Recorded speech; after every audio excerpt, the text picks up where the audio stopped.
So, in honor of two different things, I wanted to do a little special on-stream 5-year plan, which is kind of what we've been doing for NHL franchise mode more recently on YouTube. Instead of doing like the big, let's just run 10 plus years. What about 5 years? Smaller sample size, different ways to go about it with different teams, and obviously the motivation for this one. Well, again, there's two reasons. First and foremost, if you are on the Xbox side of things, of course, version 1 of the Vasi Tactics Doogie roster is out. Make sure to download it, although, my god, is it already out of date? Because something else happened today. I'm pretty sure you already know what happened today. Connor McDavid has re-signed with the Edmonton Oilers and given them essentially this year and two others to say, get your shit together. Let's win a cup or I'm out of here. It's not a guarantee he'll leave at the end of the 3 years, but it definitely screams he is going to leave if they do not win a Stanley Cup in the next 3 seasons.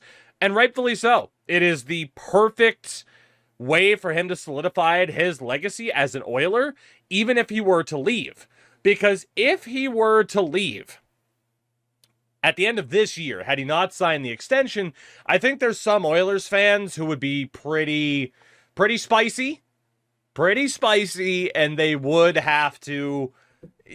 feel compelled to throw blame towards McDavid, even if they knew in their hearts it wasn't his fault. Now, he has just fucking flopped it out on the table and said, look, if I leave in 3 years, it's because of ownership. Undisputedly, no doubt about it, it would be because ownership and management couldn't get it together. So what better team to use right now for a little 5-year plan than the Oilers, because we are going to try to win a Stanley Cup within 3 seasons, and if we can't, we're going to try to brute force a little mini rebuild for the last 2 years.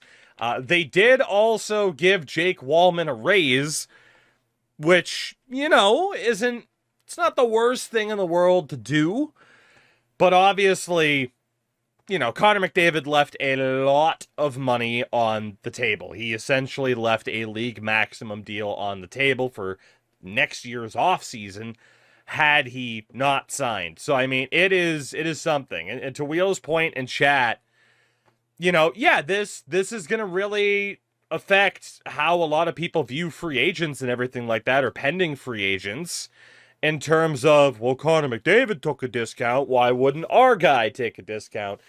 We had this conversation on stream the other day.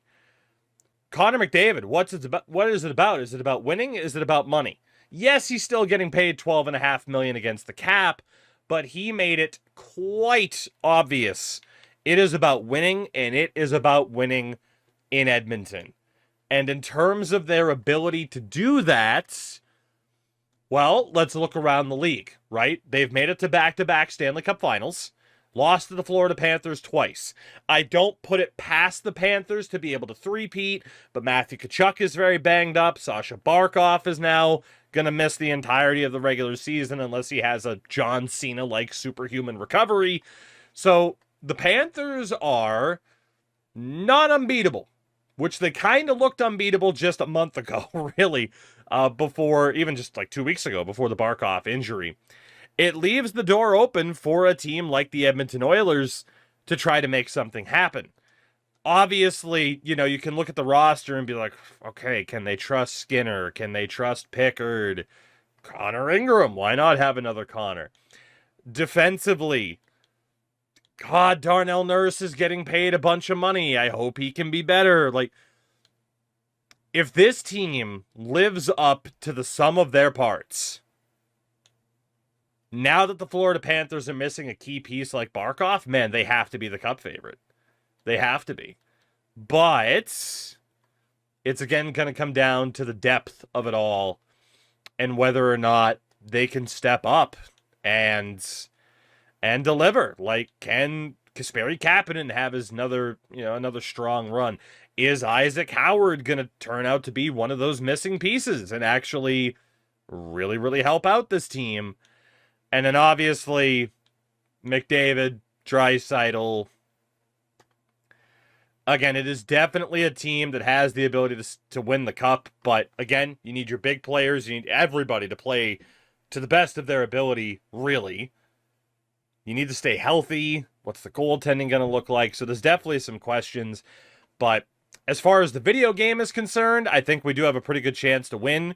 We're going to do what we typically do, get everything set up, probably sim to the deadline, definitely look to make acquisitions. Like I said, for me, in this little 5-year plan, I am going to follow the rule for Connor McDavid. If we do not win a Stanley Cup in 3 years, I am going to let him walk in free agency, and then we'll have 2 years to try to figure out what else this team can do. So, pressure's on, both in real life and in video game form. Trade deadline time. And thank God for that. There we go. Okay, I think the recording fucked up for a minute, but we're fine. Trade deadline time. Yeah. We are mid. Balls mid. Oh my God. 27, 28, and 6. We are barely scoring goals. We are only 4 points out of a wild card spot, though. But yeah, we are bad. We are very, very bad. Connor has 8. God, he doesn't even. He has 6 points over a point per game, which is brutal. Draisaitl somehow only has 19 goals. Like, what the hell even is this? God, gotta love this game where just key players underperform. Just awful. Just terrible. Bouchard's only got 32 points. It's got to be the Knobloch issue, right? Like, he just, as a coach, apparently doesn't fit this team. Like, what else really makes sense? So, yeah, we are going to need to do a decent amount here to fix this team. Because, again, if we do not win a Stanley Cup, Connor's going to leave. So, yeah, only underperforming because it's the user player, honestly. Honestly. Oh, my God. All right. Let's see what we can do here. We're going to see if we got anybody on 1-year deals that we can maybe ship out. And then we're going to take a look and see who the best 1-year rentals are. Perhaps even including Alexander Ovechkin if we have the cap space. That is the other issue, is we don't have much cap space. So goalie-wise, any of these goalies could be moved. Say I didn't have faith in Stuart Skinner. We could get a 3rd and a 5th round pick. What if I didn't have faith in Ingram? I mean, a couple of prospects that I don't really want. And what if we were to trade Pickard? Okay, well, out of sheer necessity, the Stuart Skinner experience in Edmonton is coming to a close. 3rd and a 5th round pick. You're going to Columbus. Have fun. Have fun. Hello, Rich, by the way. Defensively, Ekholm's deal is up. Kulak's deal is up. Right. Ekholm is not playing well, but there's not much I think I can really do. Hensler, LNS, Ben Danford, a 3rd, and Pexa, a 2nd, a 3rd, and Villeneuve from Toronto. Why they'd want to trade Coots is crazy to me. If we were to deal Brett Kulak, 3rd and a 5th. Okay. Well, at least I know what we might be able to get for those guys if we have to move them out for cap. Speaking of cap, Kasperi Kapanen's deal is up. Podkolzin has his extension. I mean, Kapanen's been on our 4th line this year. I mean, again, prospects. Not much in the way of picks except a 3rd rounder from Winnipeg. So I don't hate that.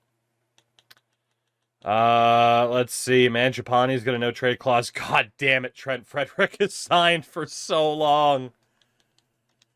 Okay. If we wanted Rasmus Anderson, it would be a 1st, a 2nd, and a key. I mean, that's not bad. That is not bad. If we were to trade for Ovi, he doesn't want to come to Winnipeg. Okay. Vince Dunn. I mean, Anaheim always wants to trade Troy Terry. Alex Tuck.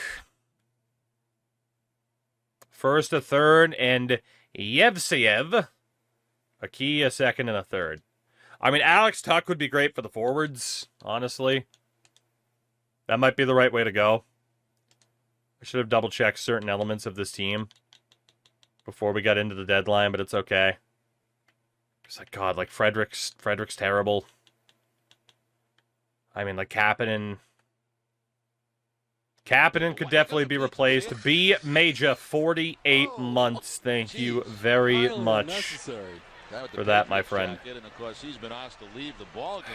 Okay. Well, I think at the very least, Alex Tuck is kind of a requirement because, God damn it, we need forward help. God damn it, we need forward help. Let's give up the first in this one. And we should be able to get them to retain 50% on Tuck. Should. Let's see if they take that. All right, so we get Alex Tuck from Buffalo for a first, a third, and a prospect. And the next forward after that, I mean, McCann's got an extra year. Nick Schmaltz? Nick Schmaltz, maybe? Oh, my God. I mean, like, Mason Marchment? You know, Marchment might not be the worst, actually. A little bit of grit. Patrick Laine. What up? And, okay, I thought that was going to be Marchment. What's the cost for Marchment? A second, a third, and Barnett. A key, a third, and a third. Okay. And what would they offer for Laine be? Because, God damn it, we need scoring. No offer for Laine. He is probably too expensive. Right. Alex Wenberg. It looks like Mason Marchment's probably the guy. Then he's gone. No, he's not. Thank God. So if I move somebody else, we might be able to get Laine. But you know what? For the moment, let's go after Mason Marchment. It's a second, a third, and Barnett. And that'll get us somebody else for the left wing side, since we already got an addition for the right wing side with Alex Tuck. Let's again get them to retain 50% on an expiring deal. God, we are right up against the cap, too. Mason Marchment, welcome to Edmonton. Is there anything else that makes sense? Anything else that makes sense? Like, defensively, we could move out Ekholm to try and bring in Anderson. But aside from that, like, this defense is probably pretty set. Right wing side is now Tuck, Hyman, Podkolzin, and Kapanen. That's certainly better. Left wing side is probably, what, Draisaitl, Marchment, Mangiapane, Frederick in that mix somewhere. Maybe even Max Jones. Mr. Besser, thank you for the raid. Again, it is the trade deadline. I gotta focus here. Can we get rid of Max Jones? Just because I really don't want to play him. Does anybody want to offer me anything for Max Jones? Thank God. Hansel, random. Yeah, fuck it. Yep, done deal. Thank you. I'll take him. That's fine. Just wanted to get rid of Max Jones. Oh my God. And then, of course, like, Henrique's in the mix. Right. So it's probably McDavid, Draisaitl, Hyman, Marchment, Nuge, Tuck, Mangiapane, probably Mangiapane, Henrique, Frederick, and then, like, Podkolzin. We do have him signed. We got to keep him happy, too. It's like Marchment might even have to be, like, fourth line temporarily. Okay, so, I mean, technically there is room for improvements. If we were to get Rasmus Anderson, Again, he's a right-handed shot. I mean, that could replace Ekholm, but now we definitely don't have the cap space. We'd have to trade Ekholm first. Goalie-wise, I think we're okay. I mean, we could go for Freddie Anderson, I suppose, but he doesn't want to come here. He's clause protected. Which would leave us Cam Talbot. Which would cost us a third. Okay, I mean, we could bring Cam Talbot back to Edmonton. Oh, my God. Maybe. Maybe that is the way. Because we know that we could trade Ingram. Pickard was fetching us prospects primarily. So, Connor Ingram. You know what? I think goalie-wise we're fine, because it's just... Goalies are voodoo in this game. If we were to trade Ekholm, it would be Hensler, Elenos, and Donovan. Again, I'd rather have picks than bring in contract spots. Like, Hensler would be nice, but... I think we're probably just going to have to hope that's good enough, unless I can move out Brett Kulak, which I could, and then just bring in a random left defenseman on an expiring deal to play on the third pair, because we wouldn't have to worry about him long term. Could also factor in Ekholm like that, because he's probably going to leave at the end of the year. So, Brett Kulak. We could get a second from Colorado, from Dallas. That's kind of insane. From Vegas. Let's take a second round pick from Dallas. I think that's Gavin White. For Kulak. And then can we bring in Rasmus Anderson? Apparently we cannot. Can we bring in John Carlson? No, we cannot. Can we bring in Michael Matheson? No. Okay, that might backfire, trading Brett Kulak.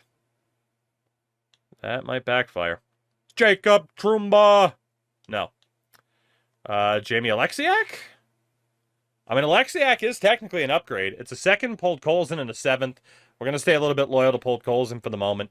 So it's Bo, a key, a fifth rounder, and Jeremy Hansel. Done deal. We're trying to win a cup. I should have retained salary, but honestly, that's probably the last deal we can do anyway. Let me just make sure. Yeah, I mean, we're right up against the cap, but we should be okay. We should be.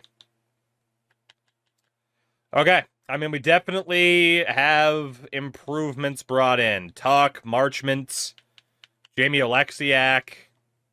That's not bad. I just hope that we're not totally screwed from a cap perspective in terms of being able to have people on the NHL roster.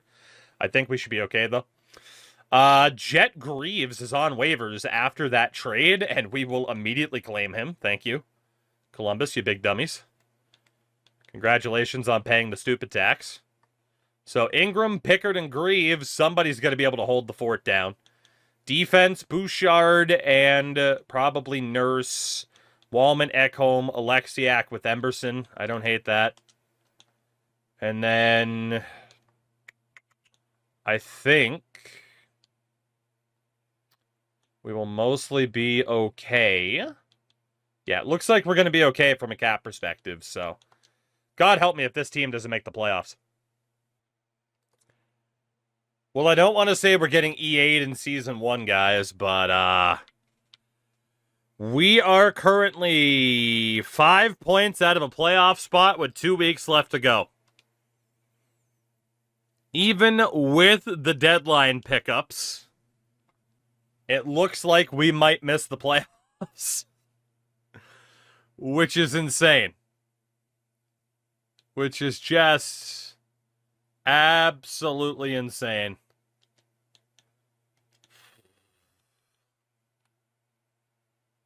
I mean, Ingram and Pickard have both been decent, but yeah, there's a chance we're going to miss in Season 1. That is unbelievable. Absolutely unbelievable. Let's find out how the next 2 weeks go. And we'll see if we can make it. So we do beat Chicago. We're 3 points back of Vancouver, and that is who we play on the final day of the season. Regulation loss to Vegas. Win versus Utah.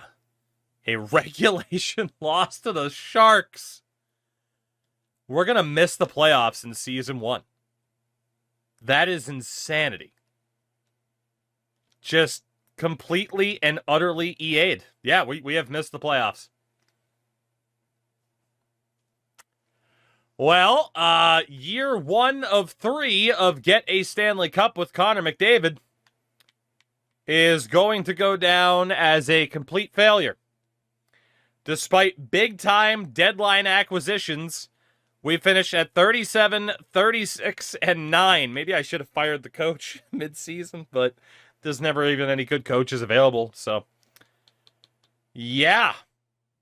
That was, you traded your first. It was already traded. We traded next year's first. Wow. McDavid put up just 89 points.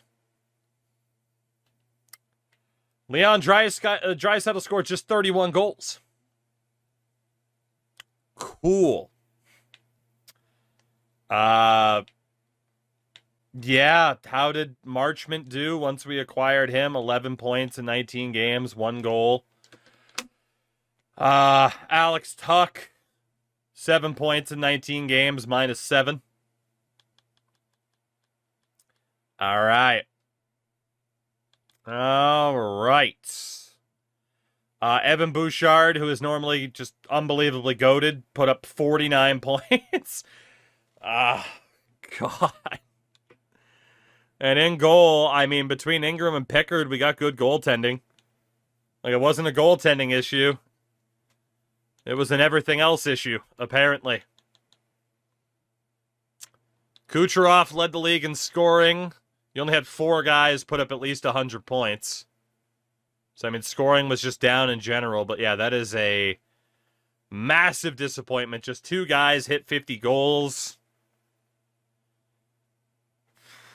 Wow. And defensively, Makar and Werenski each with 81 points. We don't even have Evan Bouchard in the top 10 there. And winningest goalie was Vasi, no surprise. Shutout leader with 9 was Logan Thompson. Jesus. Bunch of shutouts this year. That's probably the most I've seen in the season. So just goaltending was way up.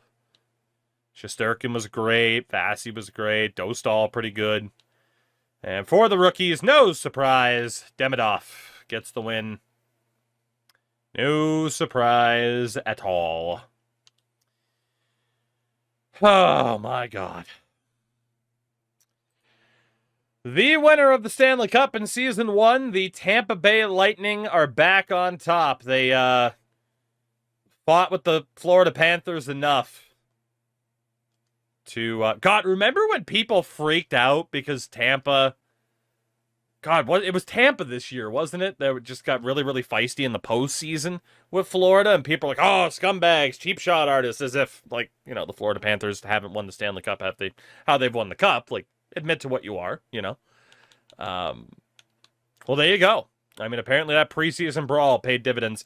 Tampa beats Minnesota in 5 games. I, for one, welcome our permanent Florida state-based overlords. As Brandon Hagel, Nikita Kucherov, Jake Gensel just went off. No real surprise there. In terms of the awards, again, shout out to Tampa, back on top. Kucherov wins the Art Ross, also wins the Hart Trophy. The Norris to Zach Werenski. The Calder goes to Demidov. Conn Smythe to Brandon Hagel. The Vezina to Shesterkin. Jack Adams to Ryan Warsofsky. Selke Trophy to Sidney Crosby. Ted Lindsay Award to Kucherov. Rocket Richard to Braden Point.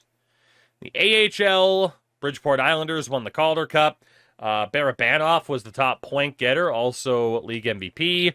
Callum Ritchie scored the most goals and was top rookie. Kalen Addison, top defenseman. Matt Maggio, I believe, was the MVP of the playoffs. Who was the best... What?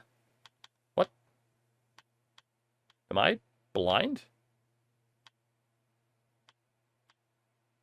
Am I blind, or is best goalie missing?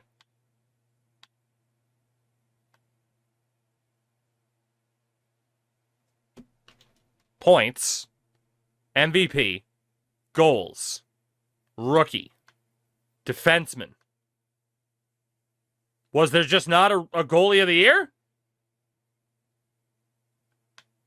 Like you have like the Jennings equivalent.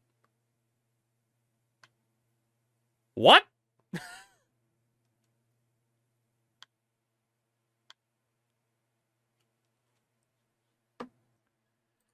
Well, despite the fact that there is a missing award, we have a draft to get to. Of course, Edmonton has our first overall pick, courtesy, or San Jose has our first overall pick, I should say, courtesy, I believe, of the Wallman trade. Seattle does get the first overall pick, though. How is the AHL Goalie of the Year award missing? Okay, regardless, player retirements. We don't end up seeing the departure of Kopitar, which is okay. Jack Campbell's gone, though. Goodbye, Mr. Campbell. Goodbye. Carlos, what's going on, by the way? So the draft is going to be kind of interesting for us because we don't really have anybody to... We don't have any picks. We don't have anybody to trade to move up. Yeah, all we have this year is a 6th and a 7th rounder. Right.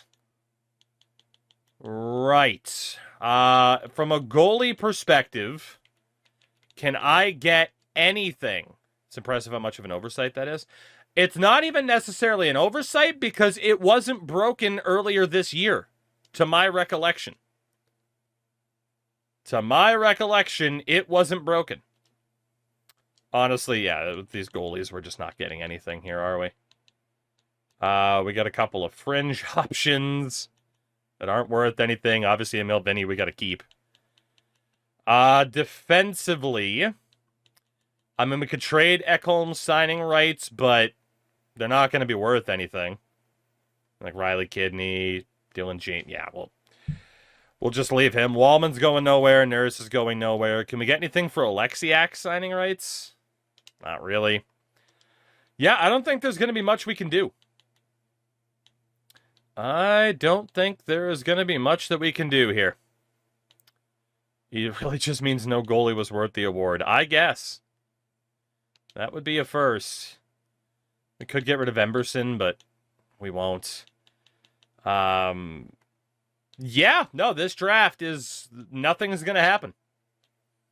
Because, of course, the guys that we picked up at the deadline, they're on expiring deals, so their value isn't that high.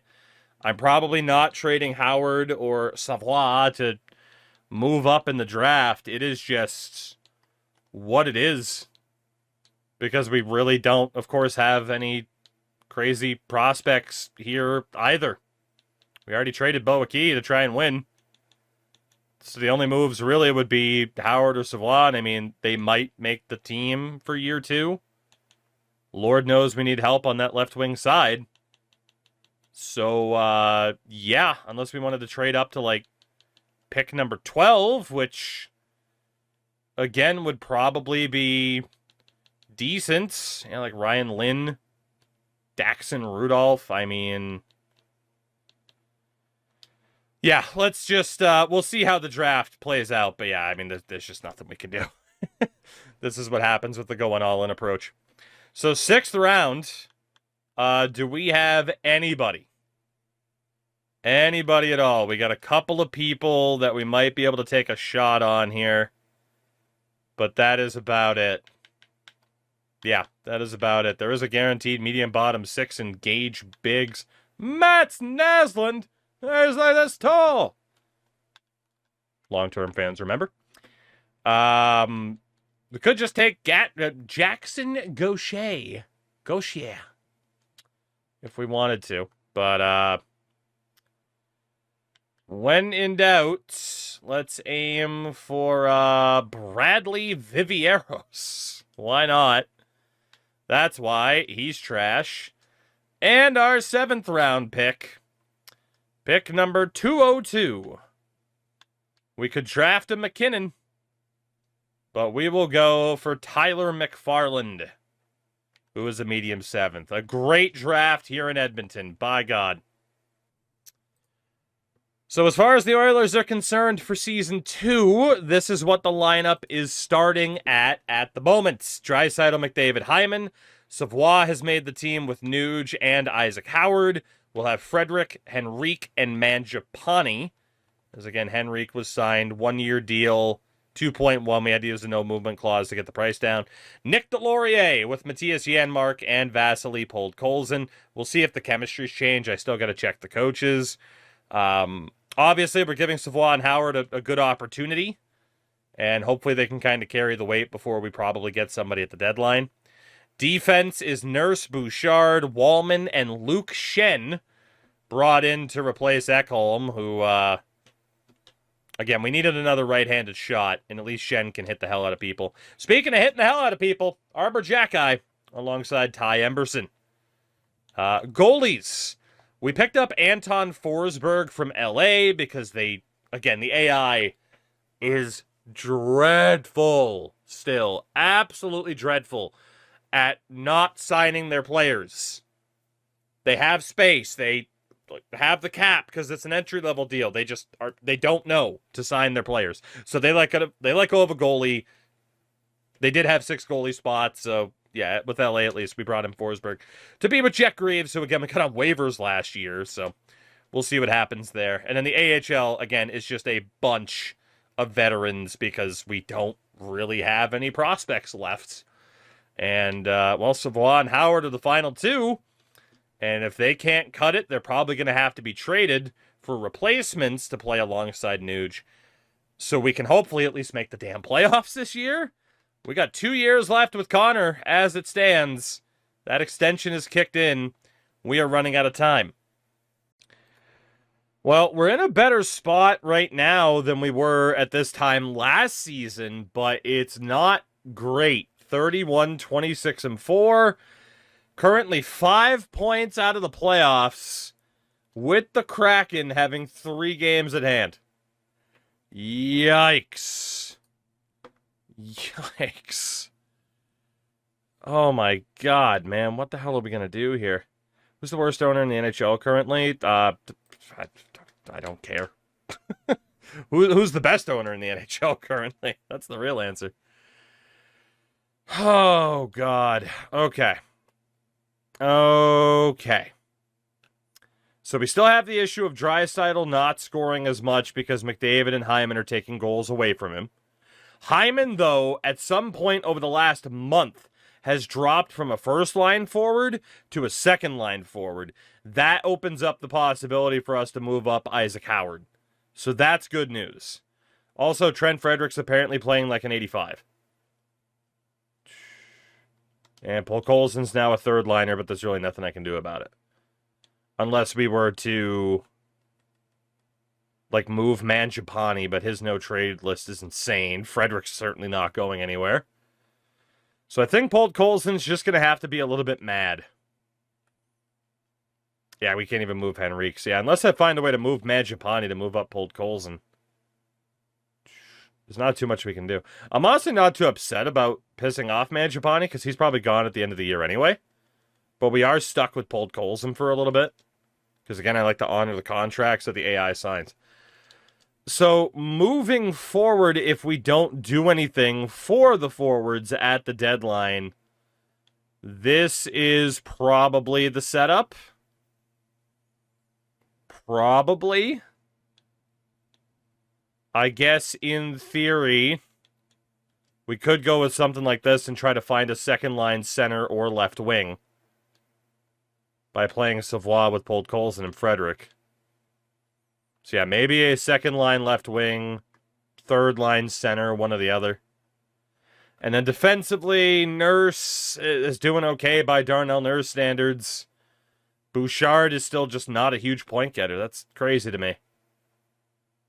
Obviously, we're taking a good amount of penalties throughout the defense, but at least we're tough to play against. Forsberg still on a 903 save percentage. Greaves still on a 911. Okay. Goalie improvement, middle 6 left wing or center. That is what we're going to need at this deadline if this team... we're 3rd in the league in goals for per game. 12th on the PK? It almost makes no sense that we're not in that good of a spot, but immediately after swapping up the lines, we started to look a bit better. But again, it is Operation we need to win. We have a year and a half before Connor McDavid could leave. Will leave unless we win. Couturier's got 4 years left. Alexander Ovechkin. Clause protected. He doesn't want to come to Edmonton. Tommy Novak. Could we get Tommy Novak? A first and a second? Oh, do I expect old Thomas Novak to be able to be the difference maker here? What about Anders Lee? Only a second and a third for Anders Lee. That's not too bad. And then Darcy Kemper is out there for the Kings. So is Drew Doughty, but I don't think we'll be able to afford him. Owen Tippett's got 6 years left. Noah Cates, Pavel Zacha. What's the price for Kemper? 2/3 or Vinny and a third? 2/3 to Los Angeles for Darcy Kemper. We're going to try to pull that off, but we need some cap retention, so we have other options. So please retain 50% on the expiring deal of Darcy Kemper. Thank you very much. So Kemper is in. From there, again, Novak would be our third line center. Anders Lee could be a second line left wing. Technically, we could bring in Doughty if we played him for Emberson. I don't mind Noah Cates. I mean, he and Novak are pretty similar. And then it's kind of Zacha or Anders Lee. What would the cost be? Drew Doughty doesn't want to come here. Damn. All right. And Anders Lee just got traded. But they have put Philip Deneau on the block. I wouldn't mind bringing in Philip Deneau. I wouldn't mind that. A second, a third, and pulled Colson. Savoie, a third and a fourth. Howard, a sixth, and Yarventi. That's a steep price. That's a steep price. Wow, Boaki got traded again. Holy shit. Thomas Novak, a first and a second. God, what does his stat line look like this year? Because a first round pick for Tommy Novak seems like a bit much. He is a second liner. He's super well rounded. Has a good shot. No X factors or anything, but he's not bad. Did Pittsburgh just trade him? Yep. Didn't pull the trigger, and they traded him. Shiz. That's never fun. That's never fun to get undercut. Pavel Zacha, Casey Middlestat, both options. I mean, I'm trying to look for someone who's a bit more of a game changer here. Literally, hey, game changer, by the way. With an X factor or two. Not even Tavo has one. Burakovsky. It's got to be somebody, right? Could bring in Dante Fabro to help out the defense, but he's got term left. It's a bit risky. Patrick Kane. He's got an extra year left after this. We got to be really careful with acquiring anything more than a 1-year rental, because we need those cap options to be open. And again, Philip Deneau was just way too expensive. Oh boy, and with Novak off the list, Ovi doesn't want to come here. Zacha just got traded too. Jeez, my indecision might be killing me here. It might be. Palmieri, Drouin. I mean, I don't feel bad for looking for the right trade. I mean, Owen Tippett again. The problem with him is he's got term left, man. That's a pretty tough contract to bring in.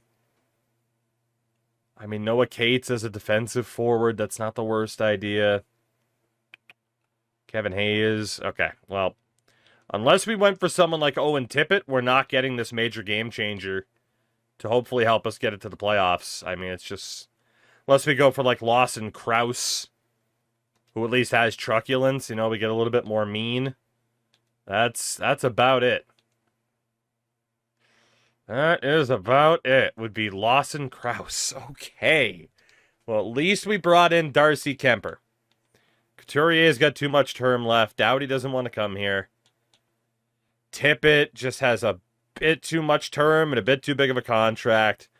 The price for Philip Deneau is just too much. Then there's someone like Burakovsky, Paul Mary. Again, Kane had the extra year. John Gibson was also out there for a goalie, but I don't regret getting who we got. Can we bring in Lawson Krause? Kane just got traded anyway. What's the price for Krause? Jack-Eye a third, Vinny a third, a second, and a sixth. That's not too bad. That's not too bad, especially if they retain. Can we bring in Lawson Krause to make this work? Every draft pick must go. Every single one of them. So welcome in to Darcy Kemper and Lawson Krause. I don't think too many other deals are really going to make sense for us, so I think that's just what we have going on. I think it is. Oh, boy. So what are these lines going to look like then? We'll also see if we get a waiver offer over the next day, and this time we did not. So, what do we have? Kemper, Forsberg, Greaves. Greaves will probably be the backup. We could have tried to have traded Forsberg, but what's the point? The defense still is what it is. It's just really physical and mean. Delorier probably ends up being a healthy scratch here. Or Janmark. I'm not sure who. Obviously, Janmark wasn't playing on the second line. So, I mean, if we sub him out for Lawson Krause, keep Delorier in for the physicality.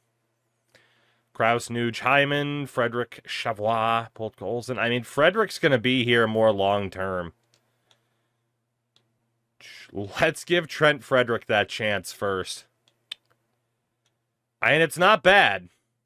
Is it amazing? I mean, with Draisaitl and McDavid, it's tough to say it isn't. We got very few players who don't at least have a single ability. And again, Anton Forsberg's out for Darcy Kemper. We have to at least make the playoffs this year, for the love of God. We are hanging on by a thread. Kraken have 3 games at hand, and they're 2 points ahead for the last wild card spot. I don't get what it is with this Oilers team when it's a user sim, but oh my God. Oh my God. How has Lawson Krause been doing since he got here? 3 points in 12 games. Sick.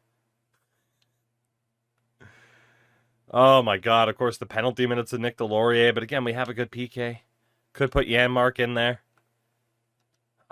We'll put Krause up with Frederick. Draisaitl has scored just like 5 goals since we last looked.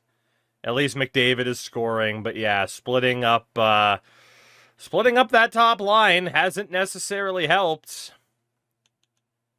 And then Darcy Kemper, since he got here, has an 879 in 9 games.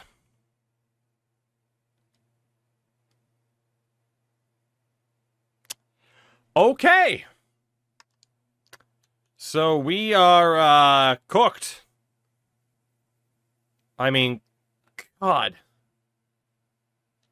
Yeah, we're basically cooked. Holy hell. Missed the playoffs in Season 1, and now here in Season 2, we might just miss them again.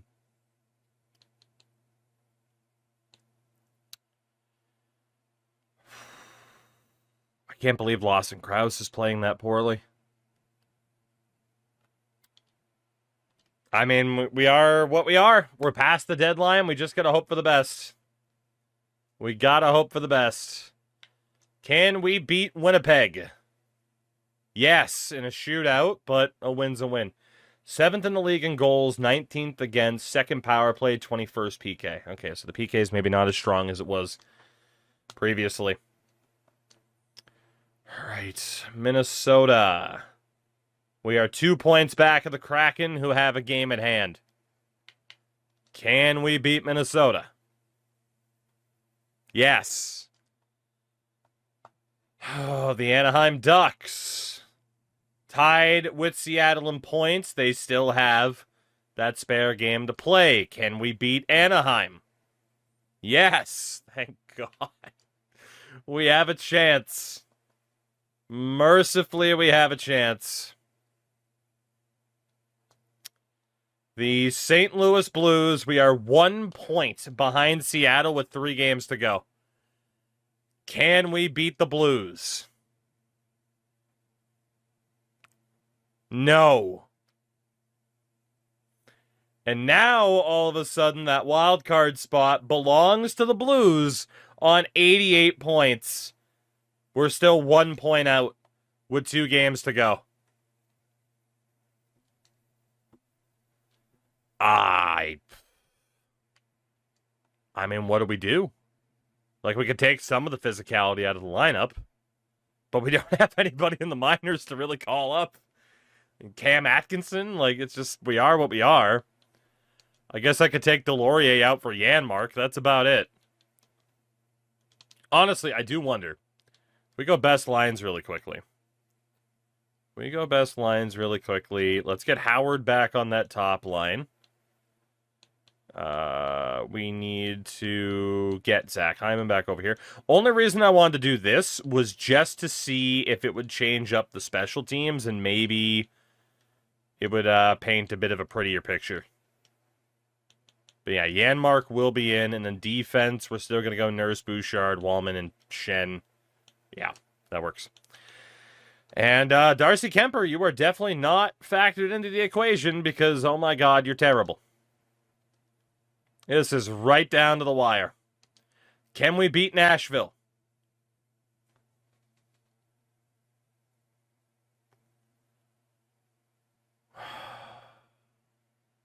We must win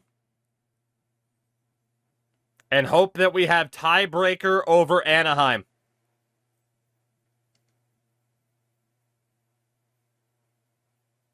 The Edmonton Oilers have failed to make the playoffs for the 2nd year in a row to start off this franchise. Oh my God.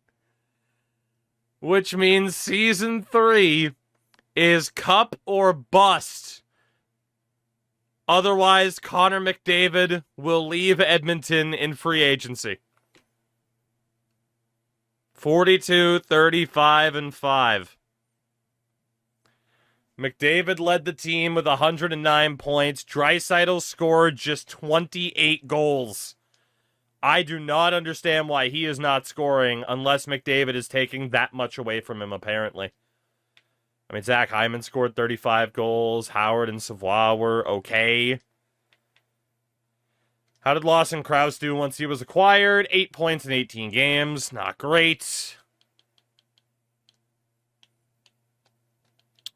And defensively, Bouchard, 54 points. Wallman, 32. Obviously, with like Jack Eye and Delorier, you just got to wonder if the penalty minutes are worth the extra physicality. Probably not. And then Darcy Kemper, once he was acquired, was absolute dog water. Holy. Well, Connor McDavid did apparently lead the league in scoring on just 109 points. It seems so low. Matthews, Nylander. Top goal scorer was Matthews. McDavid was the only other guy to hit 50. And defensively, 90 points from Makar, 85 for Hughes. That all seems pretty normal. Goalies, winningest was Vasi in Tampa. Shutout king was Aiden Hill with 8. A lot of shutouts up there. Top full-time starter would have been Freddie Anderson at a 922. Aiden Hill not too far behind, who apparently played in 73 games. And for the rookies, there's a chance it goes to Isaac Howard. There's also a really strong chance it could go to Easton Cowan or Noah Ostlund. It depends on how the game views a -8. And if that's just too negative for someone to actually win the Calder. But, disaster. For the first time in franchise history, the Minnesota Wild have won the Stanley Cup, so take that anti-Kaprizov contract, people!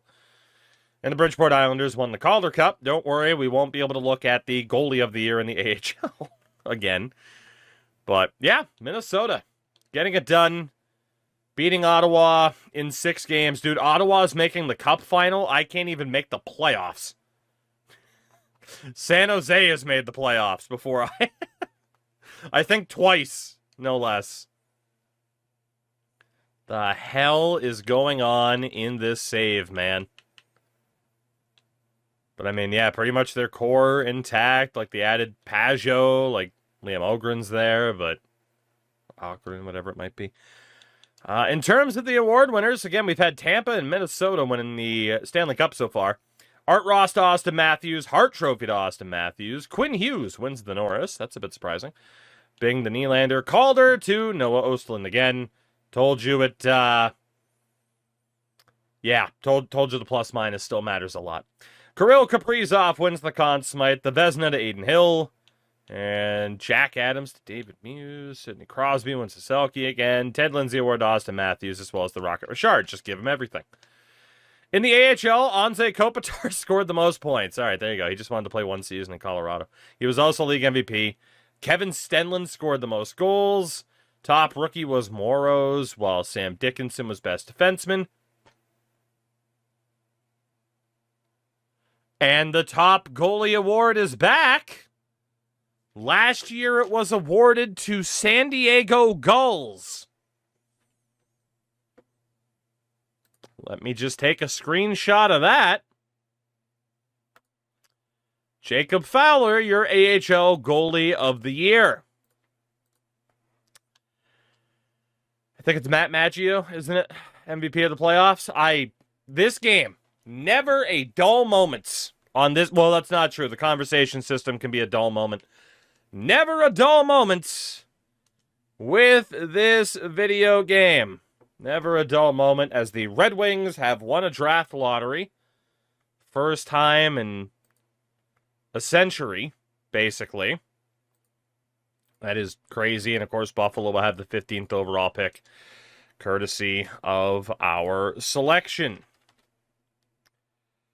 Oh, my God. Retired players. Anze Kopitar's gone. Corey Perry, Brent Burns, Zuccarello, amongst numerous others, including Ryan Reeves. And Delorier retired as well, after taking, of course, a million bajillion penalties. It all makes sense. It all makes sense. Matt Zuccarello becomes a coach. Kopitar, Silfverberg, and Eller become scouts. I just wish they had higher ratings to make it matter.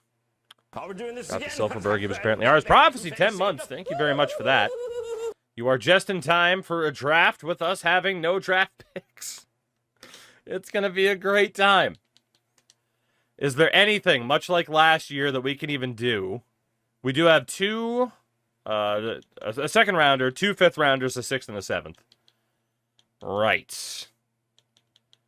From the goalie perspective, Kemper's deal is up. Can we get anything for his signing rights? Shout out to Rob for the unbelievable 82 months, by the way.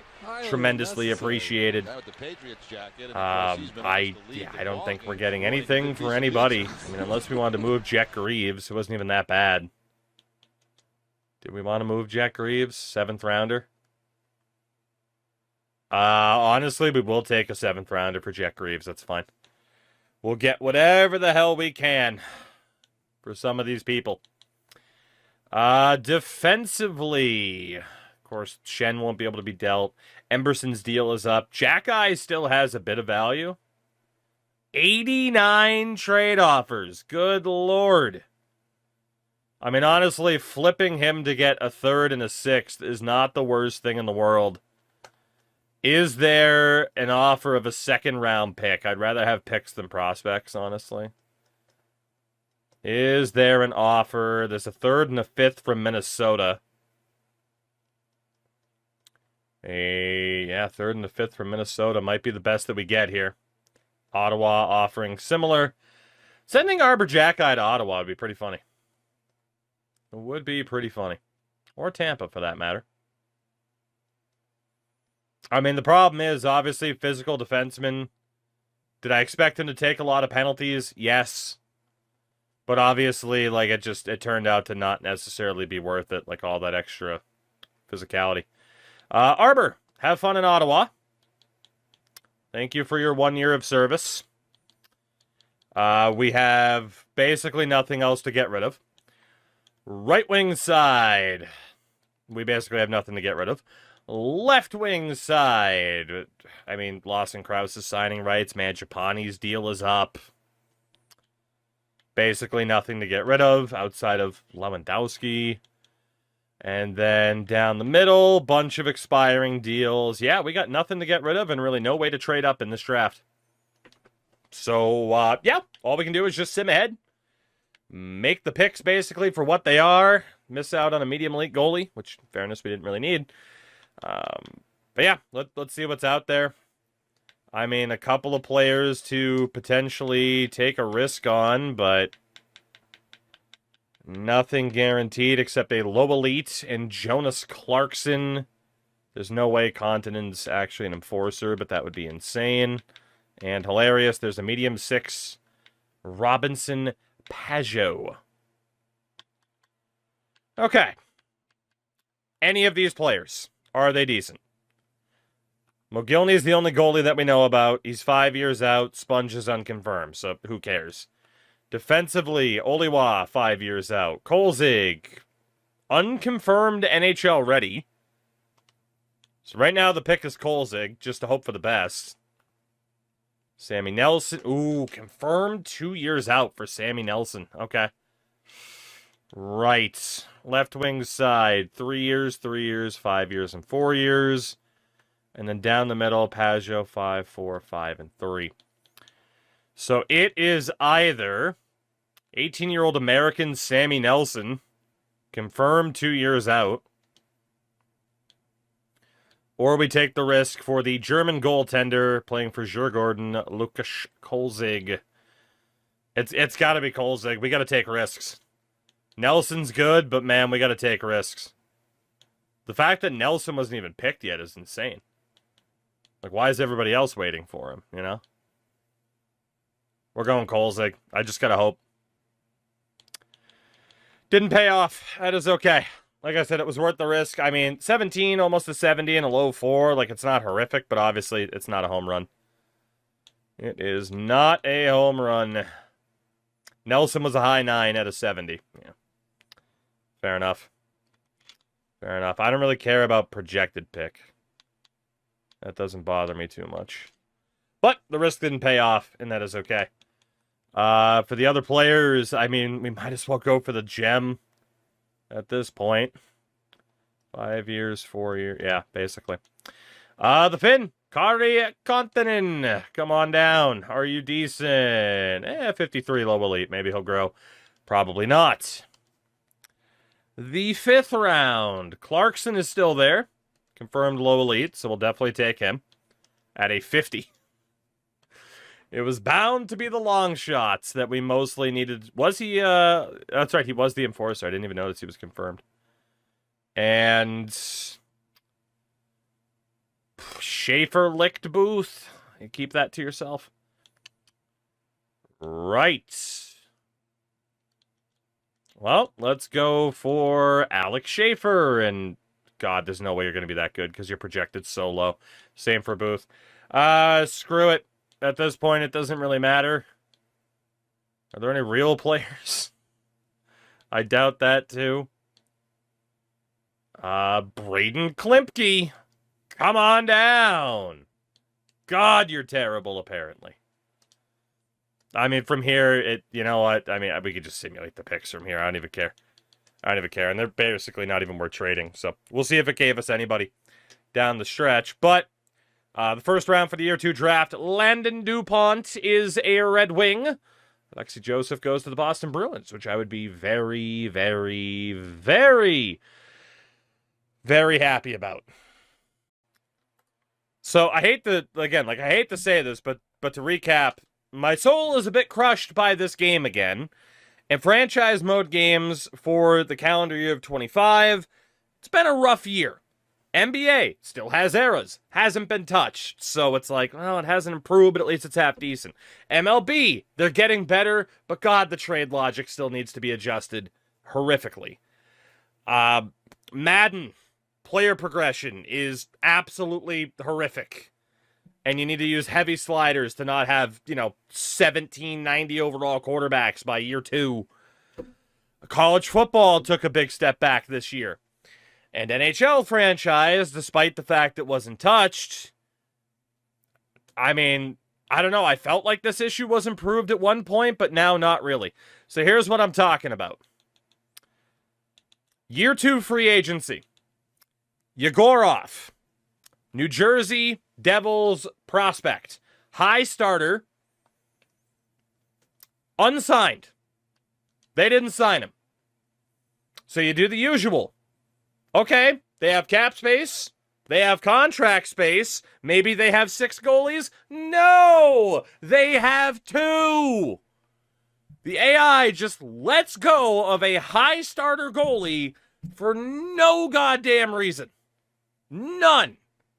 And again, you can have the real life justification of well, Jimmy Vesey and Adam Fox didn't want to, they didn't want to sign with their teams, and they were traded. Their rights were traded.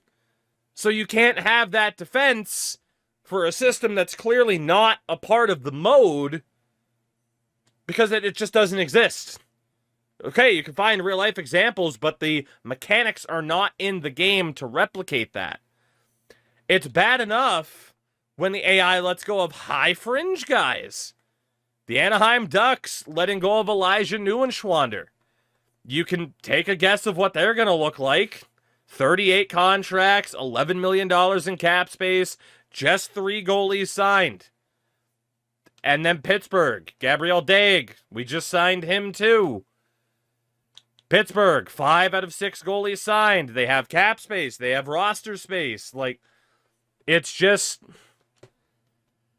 This is why I've kind of dropped back in terms of doing full-on roster editing for this game. And am now just working kind of a little bit here and there, more as a consultant. I do a bit, especially the final couple roster updates for last year with Bassey and Tactics. But this is why I'm more working with those guys as opposed to just lone wolfing it. Because the effort, it would be an error. The effort isn't worth it to make these rosters better when the mechanics within franchise mode and the AI deficiencies... It's why go through the work if franchise mode is so much work just to be enjoyable? It's so frustrating. Like I said, it's not just an NHL problem. It's tough to look at any console-based sports game this year and be nah, franchise mode's actually pretty sick. Not really. You kind of do have to rely on the freaking sims like Football Manager, Out of the Park Baseball, and even then, those games have their issues too. Us franchise mode players are not doing well this year. We are not doing well, and unfortunately, NHL is really no different. So, we started messing around with this Oilers run because Connor McDavid's sticking around in Edmonton, and I'm having fun with it, but at the same time, it's you see stuff like this, and it's just It almost wouldn't be so bad, but then again, everyone who plays franchise mode knows this. If you sign these guys to trade them back to their teams, you can get in trouble. I wouldn't trade, just my 2 cents, I wouldn't trade people away so quickly after signing them. And if you do that too often, players go, yeah, I don't want to sign there, you're just going to trade me. It's so there's just no way around it. There's just no way around it. If you're going to play franchise mode in Madden, you're going to have just wonky-ass rosters within franchise mode unless you have heavy sliders on the XP settings. In MLB, the trade offers are wonky as hell, as much as it pains me to say. NBA has been the same thing for 3 years, 4 years even.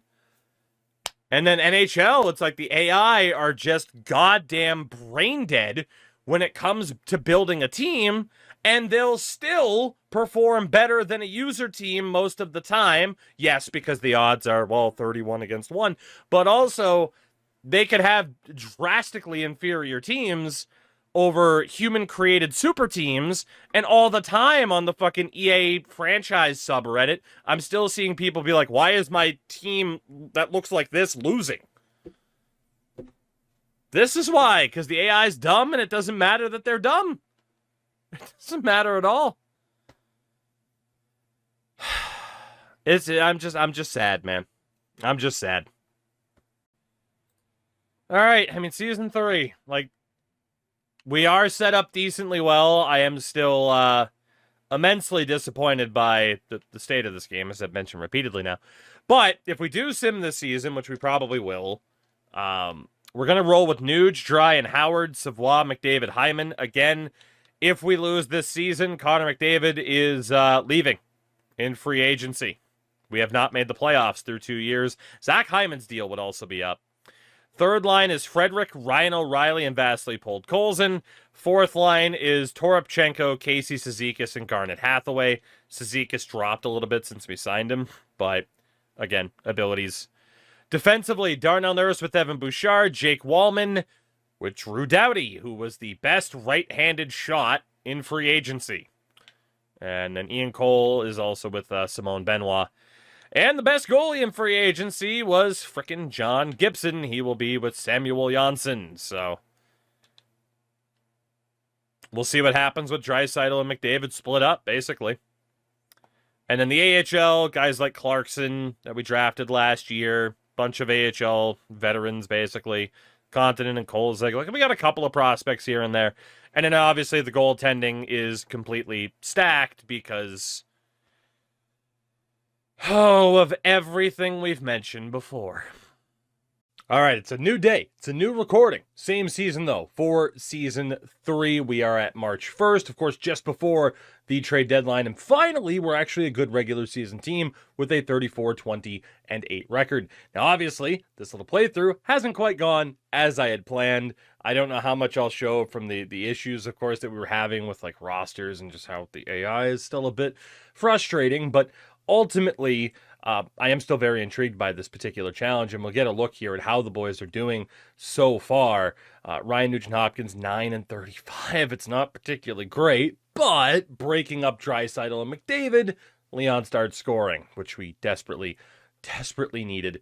That second line, Savoie, 38 points, and Connor McDavid has 48 goals on his own, too. So, yeah, if you're going to play with the Oilers in this game, split up McDavid and Draisaitl, because, oh my god, like, clearly that is the thing to do, which means, you know, if we do win the thing and Connor stays beyond this season, you know, we'll have to make sure that, you know, we're really keeping an eye on it, making sure that both guys are overly happy, which isn't always the case, but Connor seems to be doing okay from a morale perspective. Defensively, Darnell Nurse just 19 points, but he has a plus 32 alongside Evan Bouchard, who's on 50 points this year. Jake Wallman's doing okay. Doughty, he's fine. He's fine, but definitely some room for improvement at this deadline if the right pieces are available, which I would think, you know, even goaltending, right? Like maybe we find a John Gibson replacement. Got a couple of forwards, of course, that we could end up getting. The bump like Toropchenko, Cizikas out of the lineup.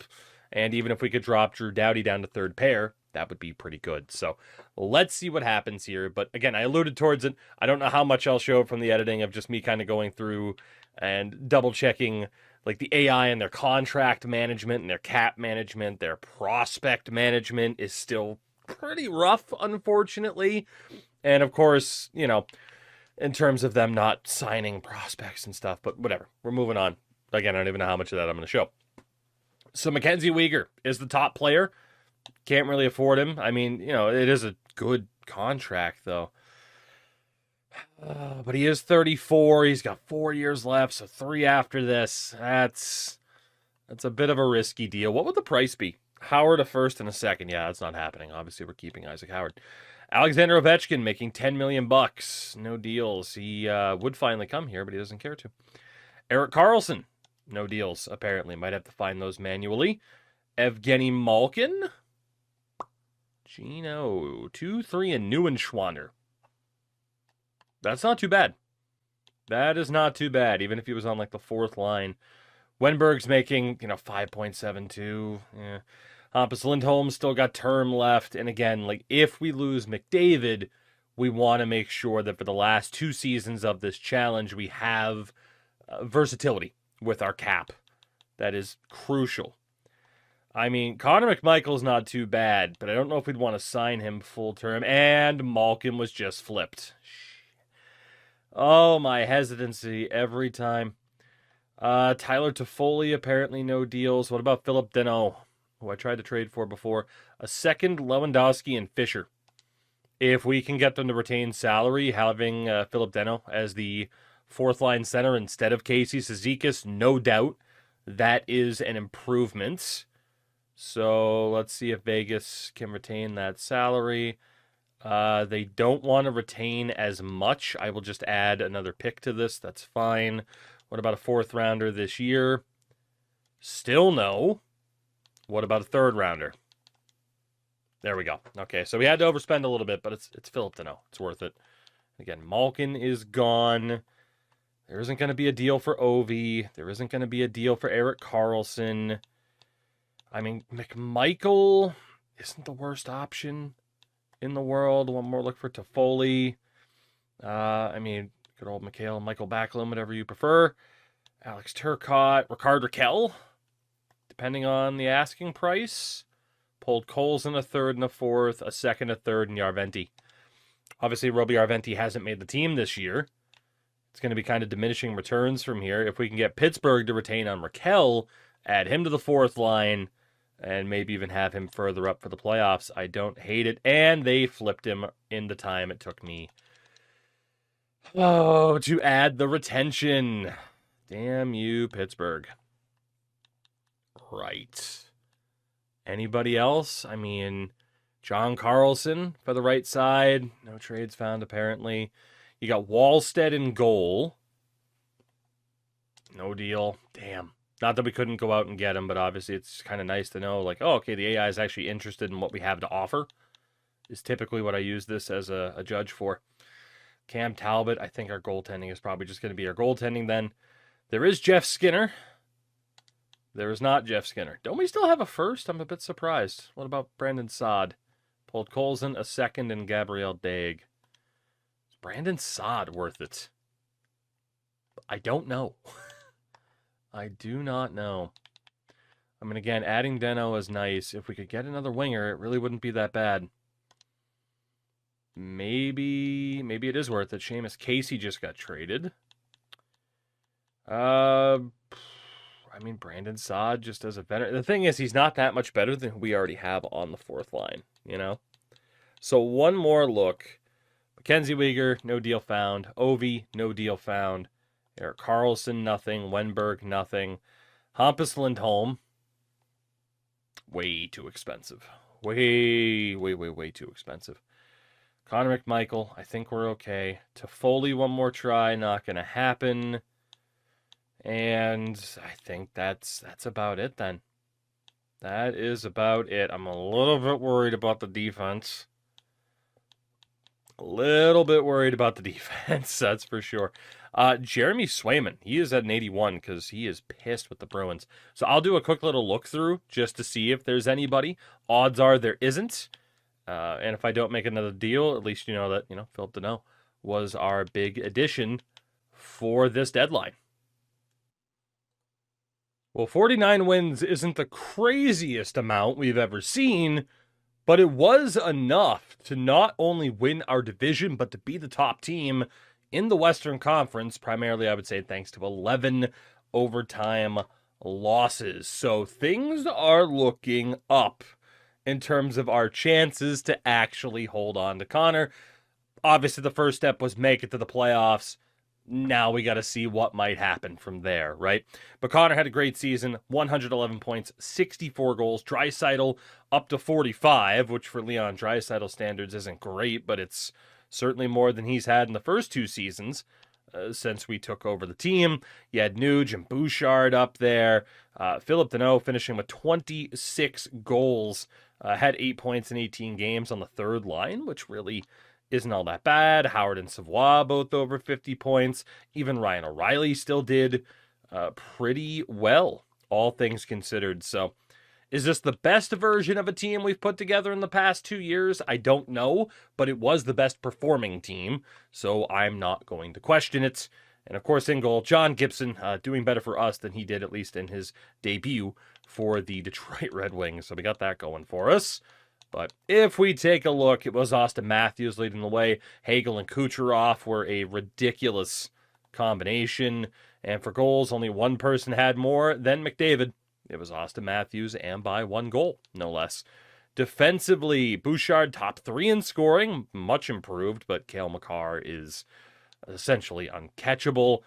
And then Vasilevsky led the league in wins. Shutouts, it was Shesterkin with 7. And save percentage amongst starters, I mean, Murashov was up there, but Shesterkin, 920 save percentage, probably going to win the Vezina.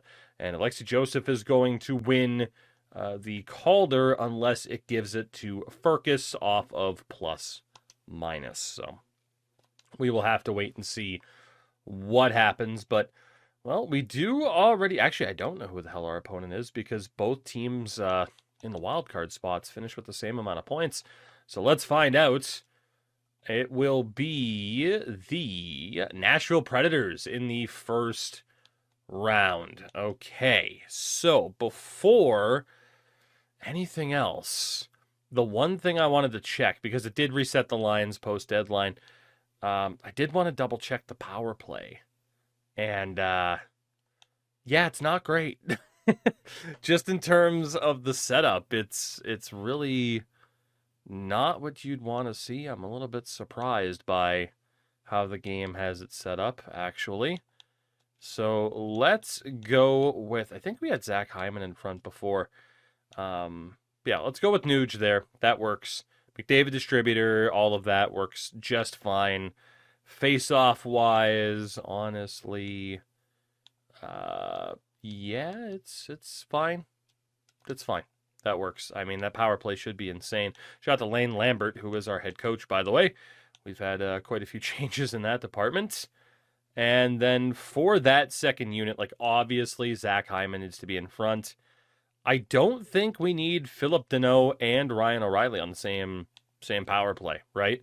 We'll go with the kids. Let's get Savoie out there, and he can be with Howard. And that looks okay. So certainly an LA Kings influence. And the distributor here, let's go with Savoie. Finisher is Howard. Puck carrier, yeah, Savoie. That's fine. Then that face-off formation, yeah, we don't want Drew Doughty on the face-offs. We are going with Philip Deneau. There we go. And then make sure Zach Hyman has an easy lane to get in front. So we should be okay from there. But just thank God this team made the playoffs. The Nashville Predators look like this heading into this best of 7. They have Forsberg, Stamkos, and Marchessault. Altonen, who was the 3rd overall pick in 2026 with Fedor Svechkov and Joakim Kamel, Heineman, Edstrom, and Evangelista, Schaefer, Martin, and Wood. Defensively is Yossi Haig, Jones, Gibson, Molendyk, and Barron. Goaltender you would have already seen is Jussi Saros, Ingram there with him as well. Should we beat this team? Yes. Yes, we should. Should we have made the playoffs in the first 2 years? Yes, we should have. So I can't be too optimistic, but let's see. Okay, I can be a little bit optimistic. I was gonna say, let's see how the series starts off. Deneau, O'Reilly, and Nuge with goals in the first period, and we take game 1 by the score of 4-0. Shout out to John Gibson, 28 save shutout, and yeah, great way to start the series. Let's hope that continues. A 4-0 win without McDavid or Draisaitl scoring a goal. Can't complain. Not in the slightest. So game number 2, I'm intrigued. I'm scared, but intrigued. First period, Jake Wallman scores. Second period, Darnell Nurse score. Really? Back-to-back 4-0 shutouts against Nashville to kick off the series, and obviously McDavid and Draisaitl each scored in the third period of that game. I mean, shout out to John Gibson. So there you go. Detroit fans, just be patient. It'll work out, apparently, if you have any confidence in the sim engine in this game and it replicating real life. Game number 3. We are just looking to cruise here, but Evangelista finally scores for Nashville. We tie it up. Isaac Howard forces overtime, but we lose in overtime, scoring just 1 goal on 41 shots, and David Edstrom wins it in overtime. So the home team has won every single game so far. Sound familiar? All right. We've been here plenty of times. Plenty of times. Game number 4. If we lose this one, I'm going to be very concerned, but we are up 3-0. 2 for Draisaitl, 1 for Philip Deneau.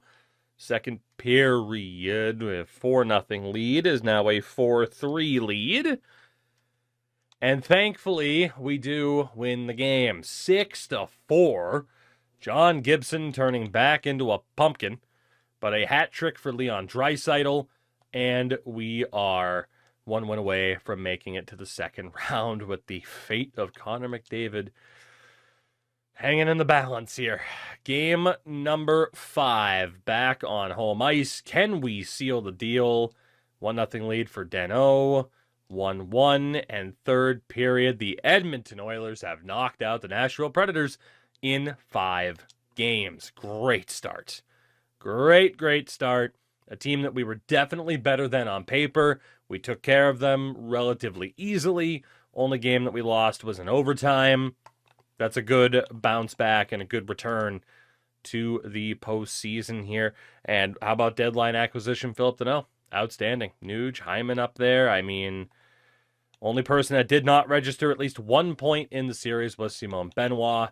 And then a 943 for John Gibson to start off the playoffs. Not bad at all. He is not a pumpkin, although he does have, at least in this timeline, a tendency to play with teams that wear orange. So, fitting.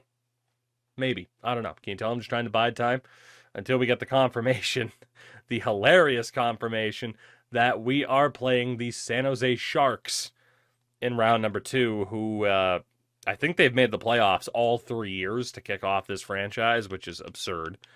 But taking a look, Eklund, Celebrini, Toffoli, Tolvanen, Misa, and Smith, Chernyshov, Wenberg, Mikheyev, Kurashev, Biested, and Parsonen. The defense is Matheson and Mukamadulin, Dickinson, Lindgren, and Cagnoni, and the goaltender is Askarov. So it's not bad. Of course, they shouldn't have Quentin Musty scratched. You remember what I was talking about with the AI and their prospect management not being great. But I'm a bit scared. They have a little bit more playoff experience than we do in recent years. Game number 1, first period is scoreless, second period is not, with a power play goal from Matheson. We do force overtime. Hyman and O'Reilly scoring. We go to double overtime, and we come back to win this game. Ryan Nugent-Hopkins is the hero. And for my money, we just stole game number 1 and continue to do a pretty good job of defending home ice, all things considered. So John Gibson, still looking great, 943, still intact. I just jinxed the hell out of it, I know. Game number 2, a goalless first. Not a goalless second, Misa and Smith. Never say die of the Oilers, but Parsonen forces overtime, the natural hat trick from Connor McDavid in under 7 minutes. But we lose in overtime. Eeli Tolvanen is the hero. And the Sharks take one on the road despite a third period hat trick from Connor McDavid. Not great. We have had some rough tendencies so far in terms of digging a hole for ourselves and having to try to climb out of it. Let's hope that's not the case in Game 3, although if the alternative is we just lose like 5-1, I'd like to avoid that. First period, 2-1 Oilers, McDavid and Savoie. Second period, make it 3-1, Garnet Hathaway. And, okay, the scoring got up there, but we do hold on to win 6-3 in game number 3. and we have a 2-1 series lead. Great game for Bouchard. 2 more points for McDavid. Even 2 assists from Ian Cole. I'll take it. Game number 4. We're just going to go right for it here because I don't think it's really anything we should have to panic about with changing up the lineup, at least not yet. First period is again goalless. Second period is very much not. 6 goals combined, but we scored 4 of them. And in the third period, we add 1 more. Connor McDavid again. And the Edmonton Oilers have a 3-1 series lead on the Sharks here in the second round. Oh boy, maybe we were just kind of saving up our powers for one more dramatic run. Who's to say? It is game number 5, back home in Edmonton. Can we close out this series? First period, 2-0 Sharks. Lindgren and the old Celebrini. God, the old Celebrini. I've seen too many people type that as a meme lately, especially after like some of the Beer Pro stuff or whatever. I don't know. Second period, goal apiece. McDavid scores, but so does Dickinson. And then third period, all right, the Sharks are not going away. At least not yet. We go back down to San Jose for game number 6. And, well, Celebrini on ice, Celebrini voiceovers. Needs a little bit of work. Game number 6, then. If we lose this one, I'm going to be very scared.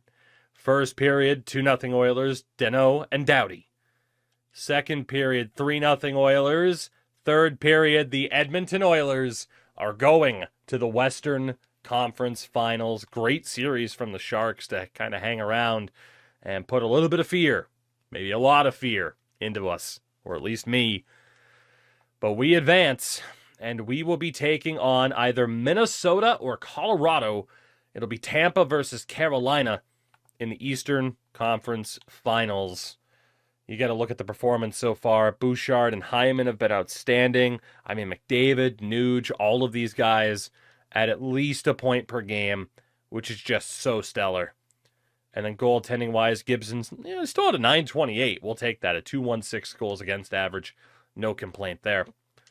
In terms of who we would prefer to play, I think I know the answer, but let's take a look.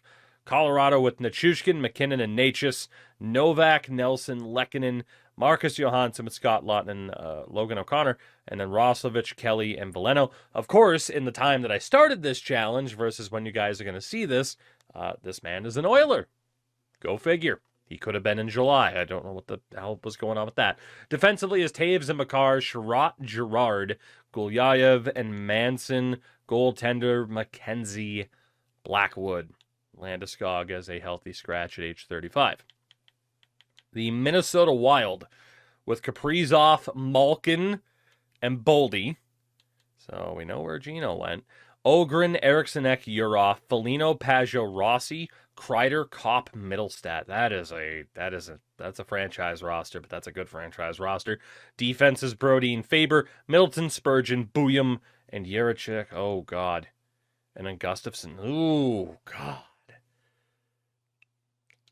Honestly, it doesn't matter who wins. It doesn't matter who. It's a tough matchup regardless. I don't really have a preference here. I mean, yeah, I don't really have a preference.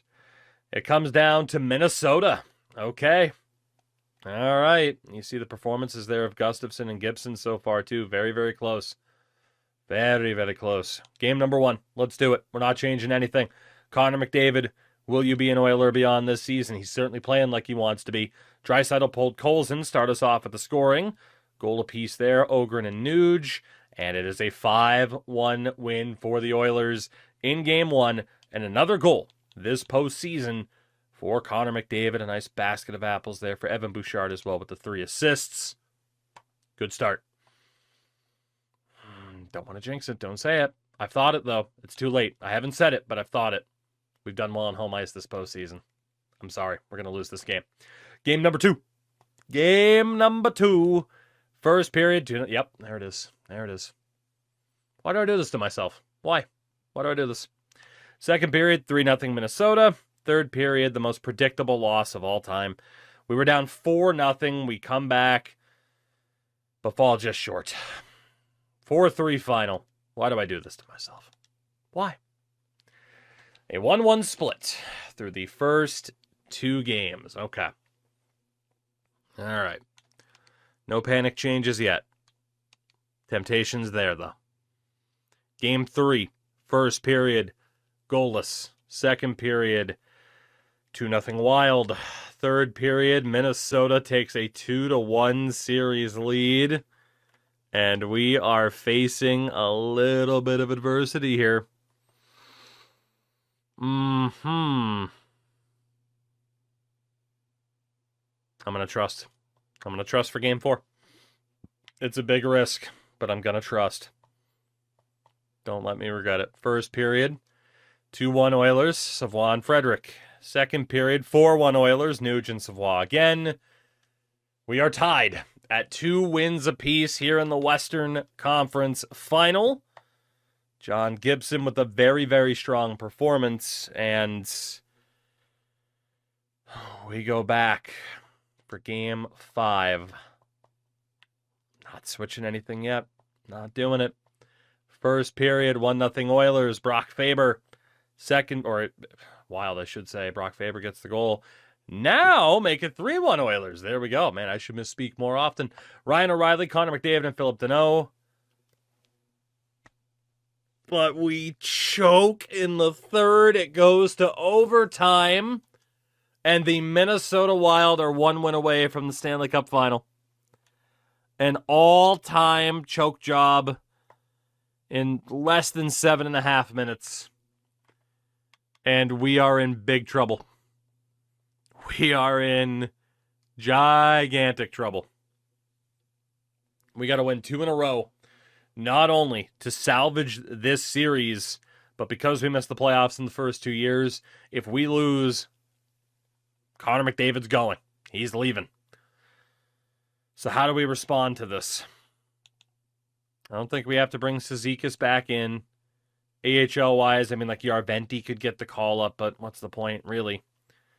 I mean, I don't hate these lines. Like, you could make the argument of swapping down Dano. You could make the argument of swapping a couple of other options here, too. If we put Hyman there, we put Frederick, McDavid, Howard, Savoie, Dano, Colson. What if we do that? That doesn't do anything. Oh, will Trent Frederick be able to save me? Do we do something absurd and go Frederick, Draisaitl, Howard, Nuge, McDavid, Hyman? What if we swap those? Nuge, McDavid, Hyman, Frederick, Draisaitl, Howard, Savoie. You know what? Let's try it. Let's try it. And then defensively, I can't imagine anything is going to really change here. Yeah, because obviously we want to keep the chemistry. Okay. All or nothing. Game 6 in Minnesota. First period, 2-1 Oilers, Hathaway and Hyman. Kaprizov from Minnesota. Second period, 4-1 Oilers, Nuge and Draisaitl. Third period, and the Edmonton Oilers have forced Game 7. Thank God. Will McDavid's final game as an Oiler be Game 7 of the Western Conference Finals in Edmonton? Or will we go to the Cup Final to play the Tampa Bay Lightning? That is the question. Winner plays Tampa. Here we go. What is the fate for this team? What will the next 2 seasons look like? First period, 1-0 Wild, Casey Middlestat. Second period, 2-2. Booyam scored next, but then it's Hathaway and Draisaitl. Third period, we are tied. Next goal could win it. Power play, Connor McDavid as it expires. 12 minutes to go. Can we hold on? Can John Gibson shut the door? Don't make me break. I don't have the Gibby bobblehead. It's Josh Manson bobblehead. The Edmonton Oilers. Can they do it? Can they do it? Will they do it? We missed the playoffs 2 years in a row to start this challenge. Inexplicable. And now when it matters the most, Season 3, our last chance, we win 2 straight games against the Wild and punch our ticket to the Stanley Cup Final to play the Tampa Bay Lightning. 4 wins away from keeping Connor McDavid and trying to turn this Oilers team into the new dynasty of the league for our last 2 seasons. If we fail, the next 2 seasons become, okay, how can we rebuild? How can we retool with someone like Leon Draisaitl really being the number 1? And really a top line of like Nugent Hopkins, Draisaitl, and Hyman. And then how can we disperse that $12.5 million that we're going to have off the books from Connor? Not to mention what happens if we have to sign Connor McDavid. How much money is he going to ask for? Plenty of different ways that this could go. But this team has been stellar. Did really well in the first 2 rounds. Shrugged off a scare in the Western Conference Finals. And now we already know it's Tampa. And we know they're still very good because we saw the regular season scoring. Hagel, Point, Kucherov, Gensel, Cirelli, Bjorkstrand, Paul, Gord, Geeky, Milano, O'Reilly, Hatanen. The defense is Hedman, Chernak, Kulak, Murphy, Moser, and Chatfield. And of course, Andrei Vasilevsky between the pipes. Tampa looking to stay as relevant as ever. Lane Lambert's going to be happy because we, in fact, made the Cup Finals. So thank you very much, Lane, for your efforts. But we're not done yet. Especially, too, because for the first time in this postseason, we do not have home ice advantage in a series. And that is scary. Game number 1 of the Cup Final. First period is goalless. Second period is goalless. Third period, the Edmonton Oilers steal Game 1. We more than doubled up our shots in that third period, but it's Bouchard and Nuge. And a Game 1 shutout, 39 saves for John Gibson. Yeah, look at that. I mean, we had 13 shots in the first 2 periods, then we outshot him 15-11 in the third. 3 wins away from retaining Connor McDavid, because obviously we'd sign him to whatever we had to keep him. Game 2. Game 2. First period, 1-0 Lightning, Nick Paul. Second period, it's now 3-3, Hathaway and 2 goals for Connor McDavid. Third period, we're going to overtime, Zach Hyman and Brandon Hagel. The winner is the Edmonton Oilers, Zach Hyman. Daddy's money's paying off. God, what a dumb little controversy or talking point that was. That was so dumb. Zach Hyman is your hero, at least in Game 2. And we have a 2-0 series lead, taking both games on the road, which scares me because this could very well end up a 2-2 series right here. Game 3. First period, 3-1 Oilers. Wallman, Frederick, O'Reilly. Second period, Tampa back within 1. Third period, Tampa ties it. Overtime. Of all people, Simone Benoit. The Edmonton Oilers are 1 win away from winning the Stanley Cup. You could not script this any better. But until we get that 4th win, does it even matter? Game 4. At home. First period, 2-0 Oilers, Draisaitl and McDavid.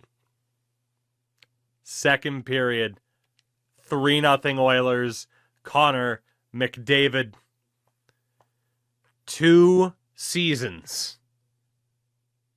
Did not make the playoffs. And our 3rd and final season with Connor McDavid guaranteed on the roster. And these boys are going to go all the way and win the whole damn thing by sweeping the Tampa Bay Lightning and winning the cup on home ice. We are allowed to keep Connor McDavid for these next 2 years. And the goal is simple. The goal is straightforward. Let's not have this be our only win, if we can help it.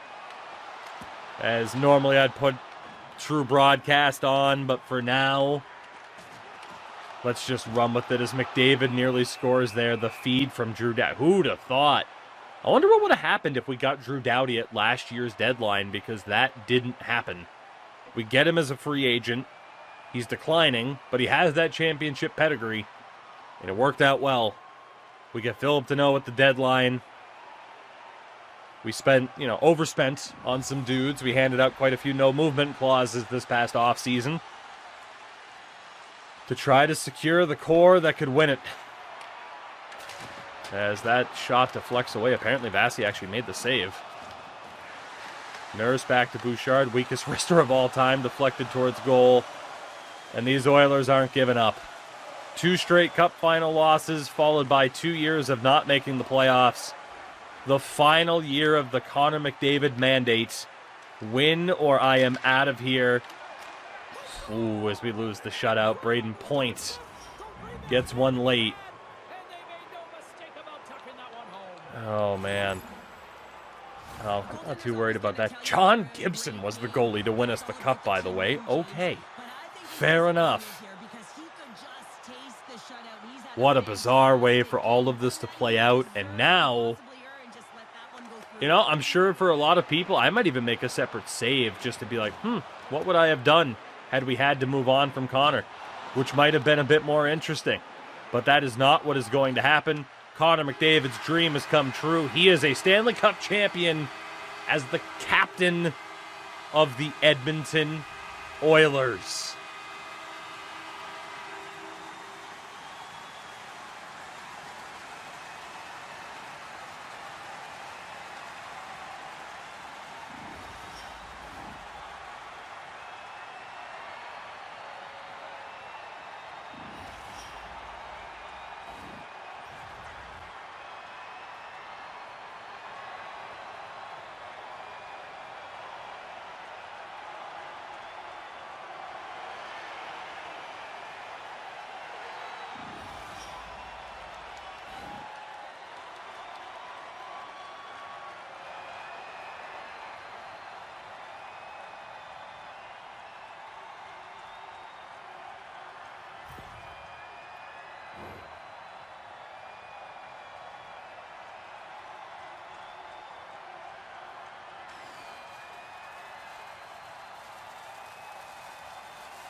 Can you believe they didn't put Leon Draisaitl on that list?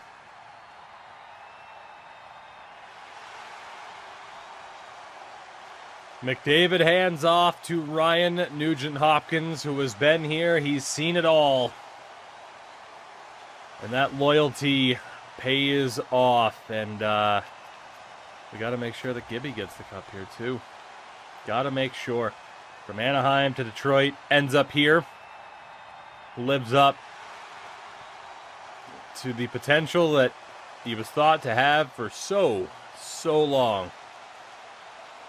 And again, it's all capped off. Connor McDavid getting the Conn Smythe for the second time in his career. We'll give it to Drew Doughty because, man, this might be a retirement for Drew Doughty. I would imagine this is it. But Connor McDavid gets the Conn Smythe for the second time. As crazy as that is, this time, though, much happier occasion. As Drew Doughty raises the cup for the third time in his career in what is very likely a send-off as the Oilers get it done. We had one more chance, and we did it.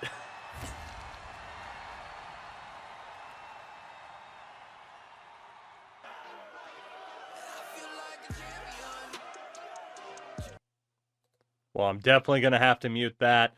I didn't realize this cutscene was in. Very brief cutscene, but I didn't realize that was in. I thought that was via Pro only. But that is pretty neat. Of course, all this is copywritten and DMCA'd. I mean, you've seen the whole deal, but how sweet is it going to be to see Captain Connor McDavid followed by Simon Benoit? We got a couple of former Leafs on that list. Sounds about right. So all in all, of course, just an unbelievable run for us. A look at the final stats. Connor McDavid, rightfully your Conn Smythe winner. But obviously Nugent Hopkins was outstanding. Zach Hyman was outstanding as well. Philip Deneau with the 12 points. Not to mention Ryan O'Reilly, part of this team as well. Just the mix worked, I guess. And then Evan Bouchard finally showed up to be like that dominant offensive defenseman that we've been waiting for him to be this whole time. I don't know what took him so long. We'll see if John Gibson at age 34 is back. I mean, we have some decisions to make. And of course, all of it starts with how much money does Connor want, because he's staying. Again, of course, mission accomplished. As we have seen Tampa, Minnesota. I totally forgot, too, that Minnesota was defending champs. And now, of course, the Oilers. Austin Matthews, your Art Ross winner, as well as your Hart winner. Cale Makar wins the Norris. Calder did go to Jagger Purkis. There you go. Plus minus still matters a lot. Conn Smythe winner to McDavid for the second time in 5 years. Joseph Wall, your Vezina winner. Jack Adams to Calgary's coach. Selke again to Crosby. Ted Lindsay award to Austin Matthews, as well as the Rocket Richard. In the AHL, Coachella Valley, that is, ended up winning the Calder Cup. Colin Graff was the top point getter. Adam Gaudette, top player in general. Sam Colangelo, the top goal scorer. Castagna was the top rookie. Matthias Havlid, top defenseman. Petr Mrazek, top goaltender. And of course, still the weird, San Diego. Like, I've seen that happen to people in the NHL too. It's weird.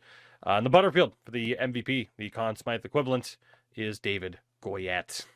So we head to just an unbelievably important offseason. And it could have been, really the tone of this could have been a funeral march. But it is not that. And now our goal is to try and win as much as we possibly can, as you get a look at the player retirements. And funny enough, Drew Doughty did end up retiring, so I don't really feel that bad about handing him the cup out of all of those players. A nice send-off for Drew Doughty, who ends up becoming a coach, as does Matt Duchene. So we'll see if Doughty has a high enough rating to want to keep him around. No guarantees. And in terms of the drafts, what do we even have to do here? We do still have our first round pick, go figure. We might be able to use that to move up. Of course, we have Yegorov, we have Vinny. Yegorov, I probably am going to trade back to New Jersey. Again, very annoyed by the AI being dumb. In terms of, I mentioned the roster for myself, Bassy and Tactics, starting with version 1.5. We are going to have some artificial contracts. Someone like Yegorov will start off with the deal, even though he doesn't have one in real life. That way the Devils don't drop him for no reason. We figured it's less unrealistic to have someone with an artificial contract as opposed to having a team just be like, yeah, we're not going to sign a really, really good prospect. Just one of those got to do what you got to do type of deals. Let's take on Cam Talbot. And, that way, hopefully they just have Yegorov. We'll let go of Cam Talbot at the end of it. I don't need anything back for him either. I just want him to be on the team that he's supposed to be on. Makes it more fun for me. Gabriel Daig, of course, will be sending back to Pittsburgh. Just want to make sure they don't have a goalie issue, which they really don't. I mean, they do have Jordan Binnington. That is a goalie issue. IRL, man, they gave Jordan Binnington $10 million. Let's take Tristan Jarry. That way they're not going to sign him like idiots, hopefully. Because you never know, they might. And then Neuenschwander was with Anaheim. And we'll send him back to, again, just a couple of A couple of players where it's like, yeah, I would really prefer them to just actually be on their appropriate teams. So we will do that, although it's been 3 seasons of me being nice. I don't know if I'm going to be nice anymore after this, so they better get their nonsense together. They won't, because they're just not that smart, but we'll see what they can do. So goalie-wise, of course, we have Vinny, who is at the very least going to be a backup, if not a starter. Could be Vinny and Janssen moving forward. And actually, John Gibson, didn't have any trade value for his signing rights or anything like that. Nurse and Wallman aren't going anywhere. Continent's not going anywhere. Yeah, there is just very, very little trade value here. Zach Hyman's deal is up as well. We're going to have to sign him. Of course, we set it up that we would have a decent amount of contracts expiring at around the same time, so we could base it off of what we might have available to us here. So if there's someone around like pick 20 or so, we should have the value to trade up and get them, as Maddox Schultz is a Buffalo Sabre. But let's take a look here. Yeah, like top 5 is just simply not going to happen. But let's see. Holowaychuk, 1 year out. It's not bad. Leon Roos, 1 year out. Kutsevich, we don't know enough about. Riker Kessler, 1 year out. I mean, Crosby, Matejchuk, Cruz, Jim, or not Matejchuk. No, it is Matejchuk. I lied. Do we have anybody who is NHL ready? Apparently, this goaltender, I don't believe that. But maybe I should. But we already have 2 half-decent goalies. Kind of. So yeah, no one is immediately NHL ready. So, I mean, if we can trade up around pick number 20, that's not too bad. And it looks like oh my God. Okay, so like New Jersey around pick number 23. We should still have somebody half-decent. So let's see if we can work out, literally make a deal with the Devils to move up and try to get someone who's half-decent. It doesn't really matter what position they play. I lied. The Devils don't want to trade that pick. I thought they did.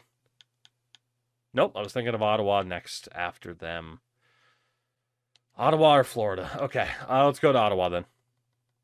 I lied. Ottawa. Would you like to move back a couple of spots? Oh my God, please, menus, be more responsive and snappy. Please and thank you. Do we have anybody unsigned? We do have a bunch of dudes unsigned. I don't know if it'll be enough to get the value, but honestly, let's just try. Cheesy. Yep, of course it is. Don't care. You've seen how nice I've been to the AI. Don't care anymore. Pick number 24, Riker Kessler, is still there. Is that confirmed, by the way? Unstoppable is confirmed. At old 5'9", Riker Kessler, come on down. I mean, we're going to have spots in the bottom 6 for centers sooner rather than later, and he could eventually make it. We're definitely not going to have the value to trade up anymore, though, really. So, last pick of round number 2. And it's just so far a lot of shots in the dark. A lot. Okay. Well, there's a defenseman we know nothing about. Philippe Boré is apparently only 2 years out, if we can possibly believe that. A couple of guys that are allegedly 2 years out. Lawrence Gorig is confirmed in that way.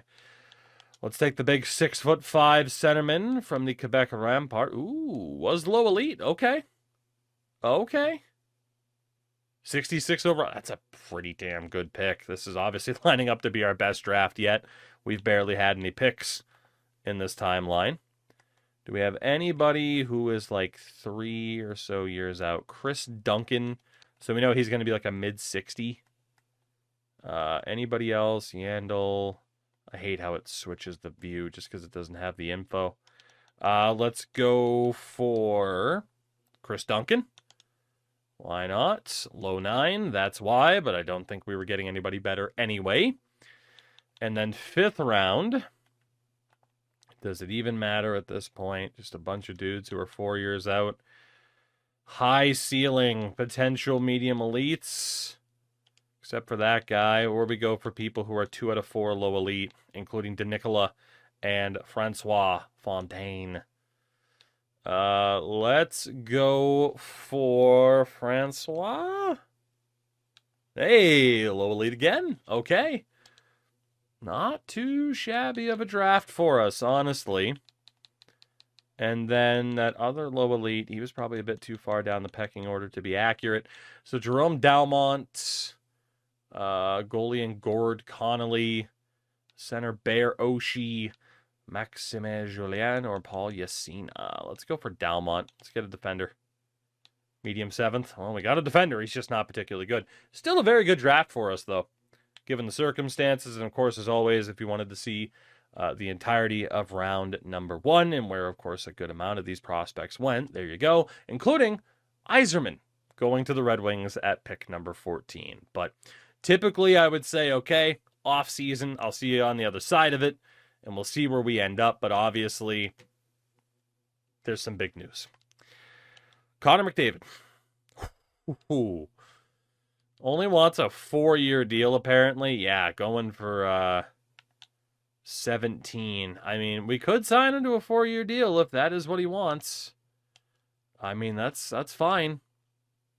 Obviously, a little bit more term would be nice, but this is essentially the rest of his prime.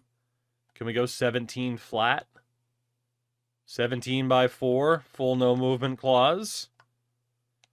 And we'll see if McDavid signs that deal. Aside from that, Vinny and Janssen both get contracts. Talbot and Jari will be released. It's tough to let go of John Gibson when you just won a cup with the guy, you know? How much money does he want? Only 2 point... I mean, we'd be pretty dumb not to sign that, right? He does want a 2-year deal, which isn't too bad. I mean, 2 points, that's really not that bad. Defensively, Simon Benoit, we might honestly have to keep as well. Let's just advance a day. Connor is back. All right, Season 4 in Edmonton is upon us. This is what the roster is looking like. Of course, Connor McDavid still very much here. He'll be on the top line with Ryan Nugent-Hopkins and Isaac Howard. Then we have Savoie, Draisaitl, and Hyman. Again, going to have to give Leon a lot of special teams time to make sure he doesn't get frustrated.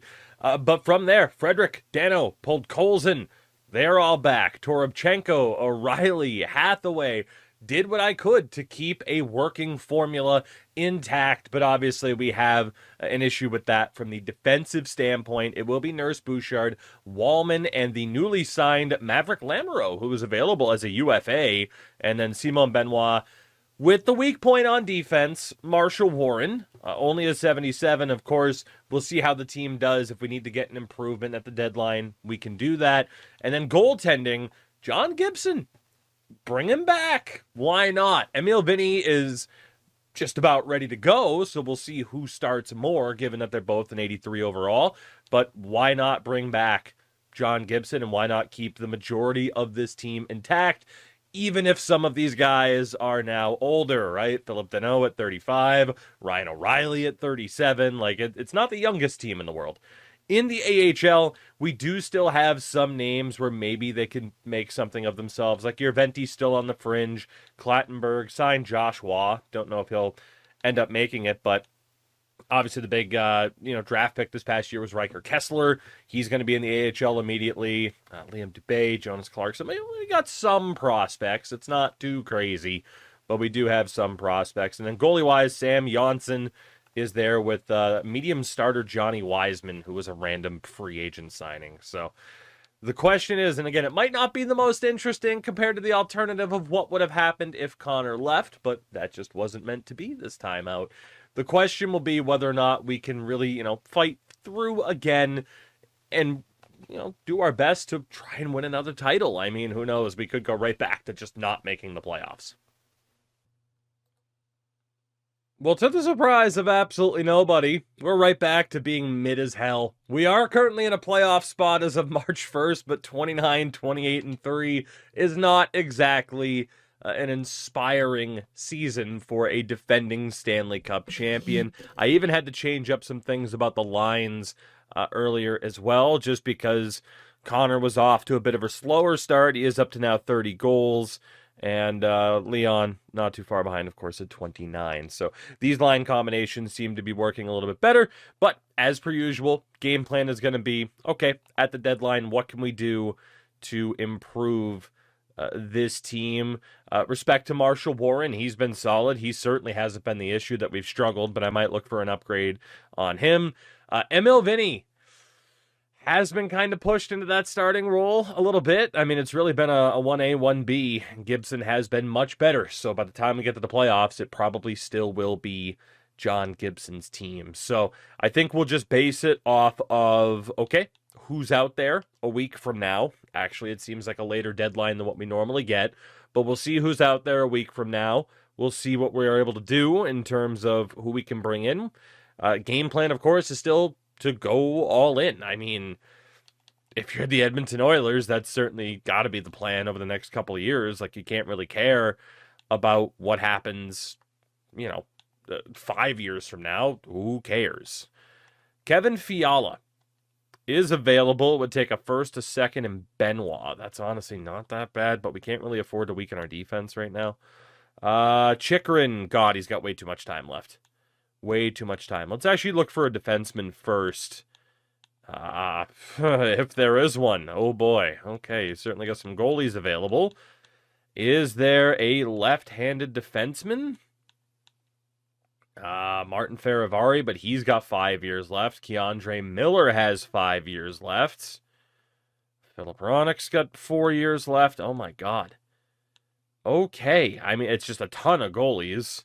3 years left for Marcus Pettersson. 2 years left for Matt Roy as a right-handed shot. I mean, there's just nothing. I mean, I guess technically we could go for Dante Fabro, and Benoit is a lefty, so we could do that. And you watch, he'll get traded before I can even scroll back to his name. So if we were to go after Dante Fabro, because he's on an expiring deal, Benoit Dalmont, that defeats the purpose. Same for Lamoureux. A second, Dalmont and Wiseman. Wiseman a fourth and a fifth. We'd gladly save that second. Yeah, so Wiseman a fourth and a fifth out to Vegas. Meant to retain salary. Whoops. Meant to hit edit, but it looks like we have brought in that improvement on the defensive side. It's going to be a little bit difficult from there to probably make anything else happen, but the defense does look a little bit better with respect to Marshall Warren now that Dante Fabro is here. And then for the forwards, I mean, unless we were to find an improvement on like Garnet Hathaway, there's not too much to do, really. I mean, unless we wanted to find an improvement and drop Philip Deneau down to the fourth line. We did only sign him for the year, and then we could scratch Ryan O'Reilly. So let's look for a right-handed forward that might be able to push a certain Hathaway out of the lineup. But Schmaltz has 3 years left. Troy Terry has 2 years left. And again, we want that cap to be flexible here, especially if someone doesn't work out long-term. Josh Doan could be good. No trade offer found, though. Damn. Which means, again, in terms of what we have to give up, they're just unlikely to be interested, and it's going to be more difficult. Ricard Raquel. Lamoureux, again, it defeats the purpose, right? Like, we want him for the sake of the defense. Will there be anybody else then? Steven Stamkos? Certainly a veteran. I mean, Ryan O'Reilly straight up. How much better would that make us really, though? It's more expensive. What is Stammer even looking like nowadays? He still has that elite level 1T, but he's apparently now a depth forward. Still has a great shot. He's not much of a skater anymore. And he is 39. Obviously bringing in a veteran with cup experience has worked out for us before, particularly a two-time cup winner. Obviously it was a defenseman last year. I don't know if Stamkos is going to help given what we're looking for. Max Domi, Vander Kane, Jack Quinn. What do the Sabres got here? Ryan O'Reilly in a seventh. So regardless, it's just, hey, give up Ryan O'Reilly, which I don't really want to, which is kind of surprising. But yeah, I don't really want to.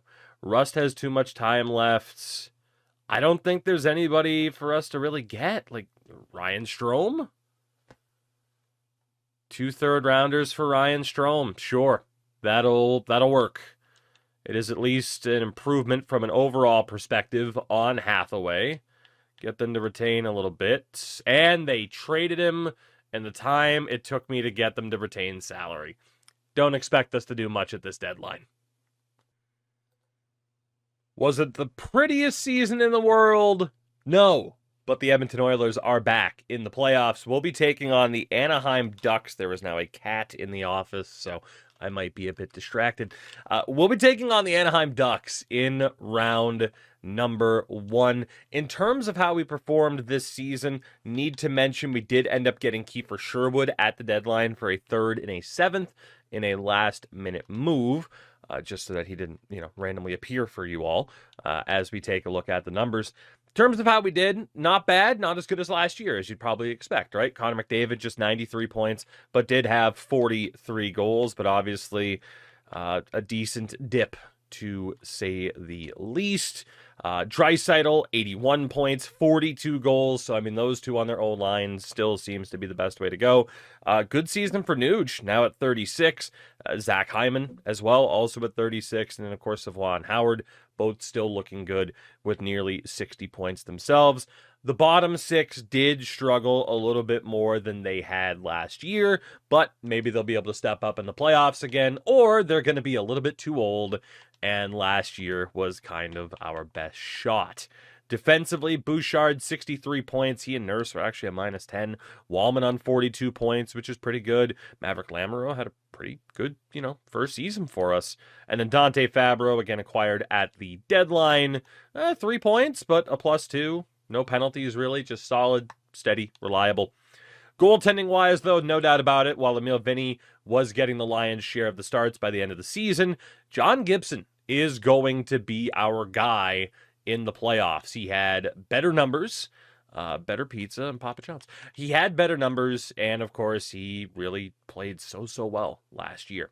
Now, the good thing is, in terms of some of our guys and their reduced point production was just randomly down across the league. Again, just 2 guys breaking the century mark of 100 points. Nobody hitting 60 goals, including Austin Matthews, who scored just 38.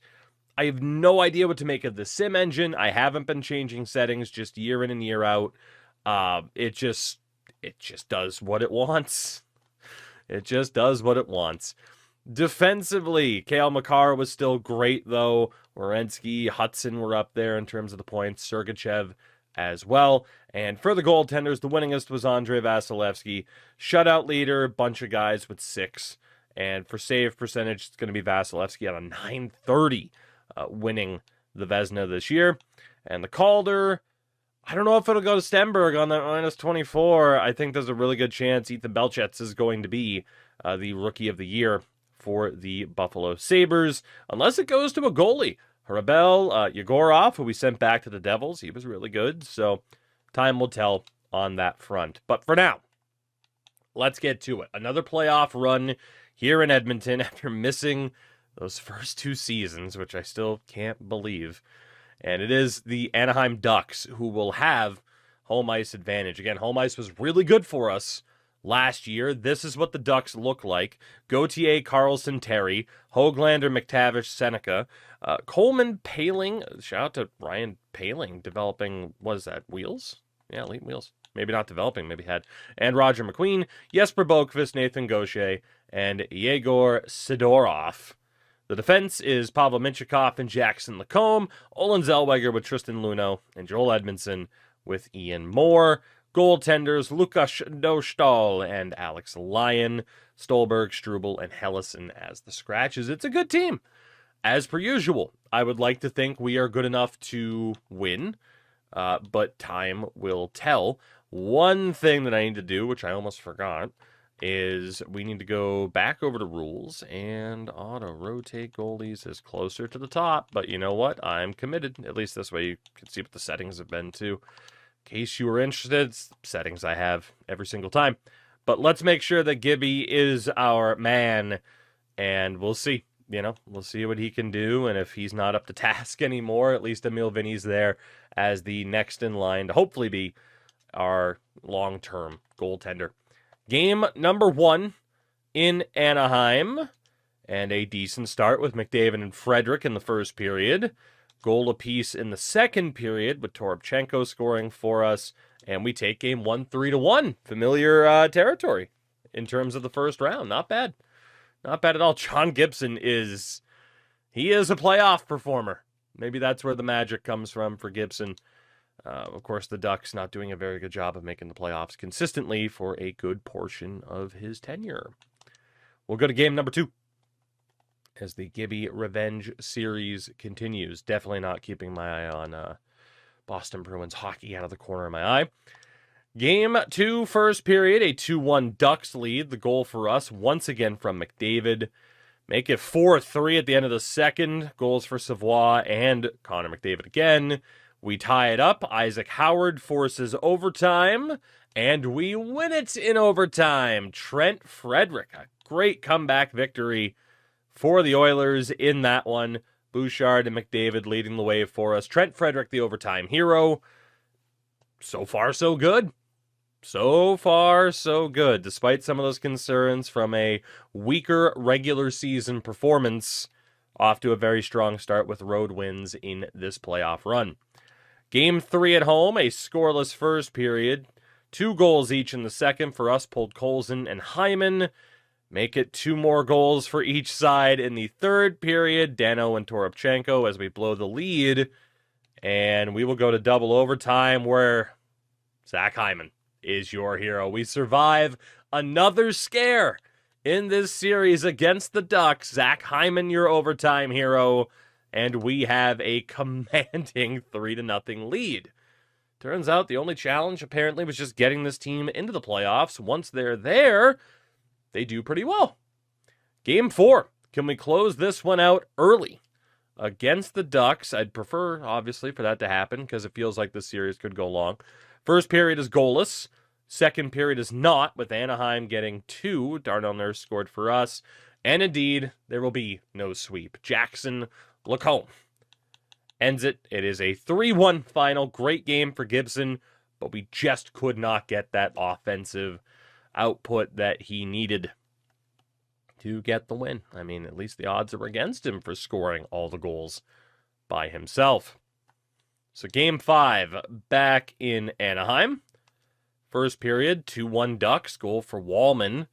Second period, still 2-1 Ducks. Third period, there it is. My goodness, this team just finds a way to stomp on the hopes and dreams of the opposition.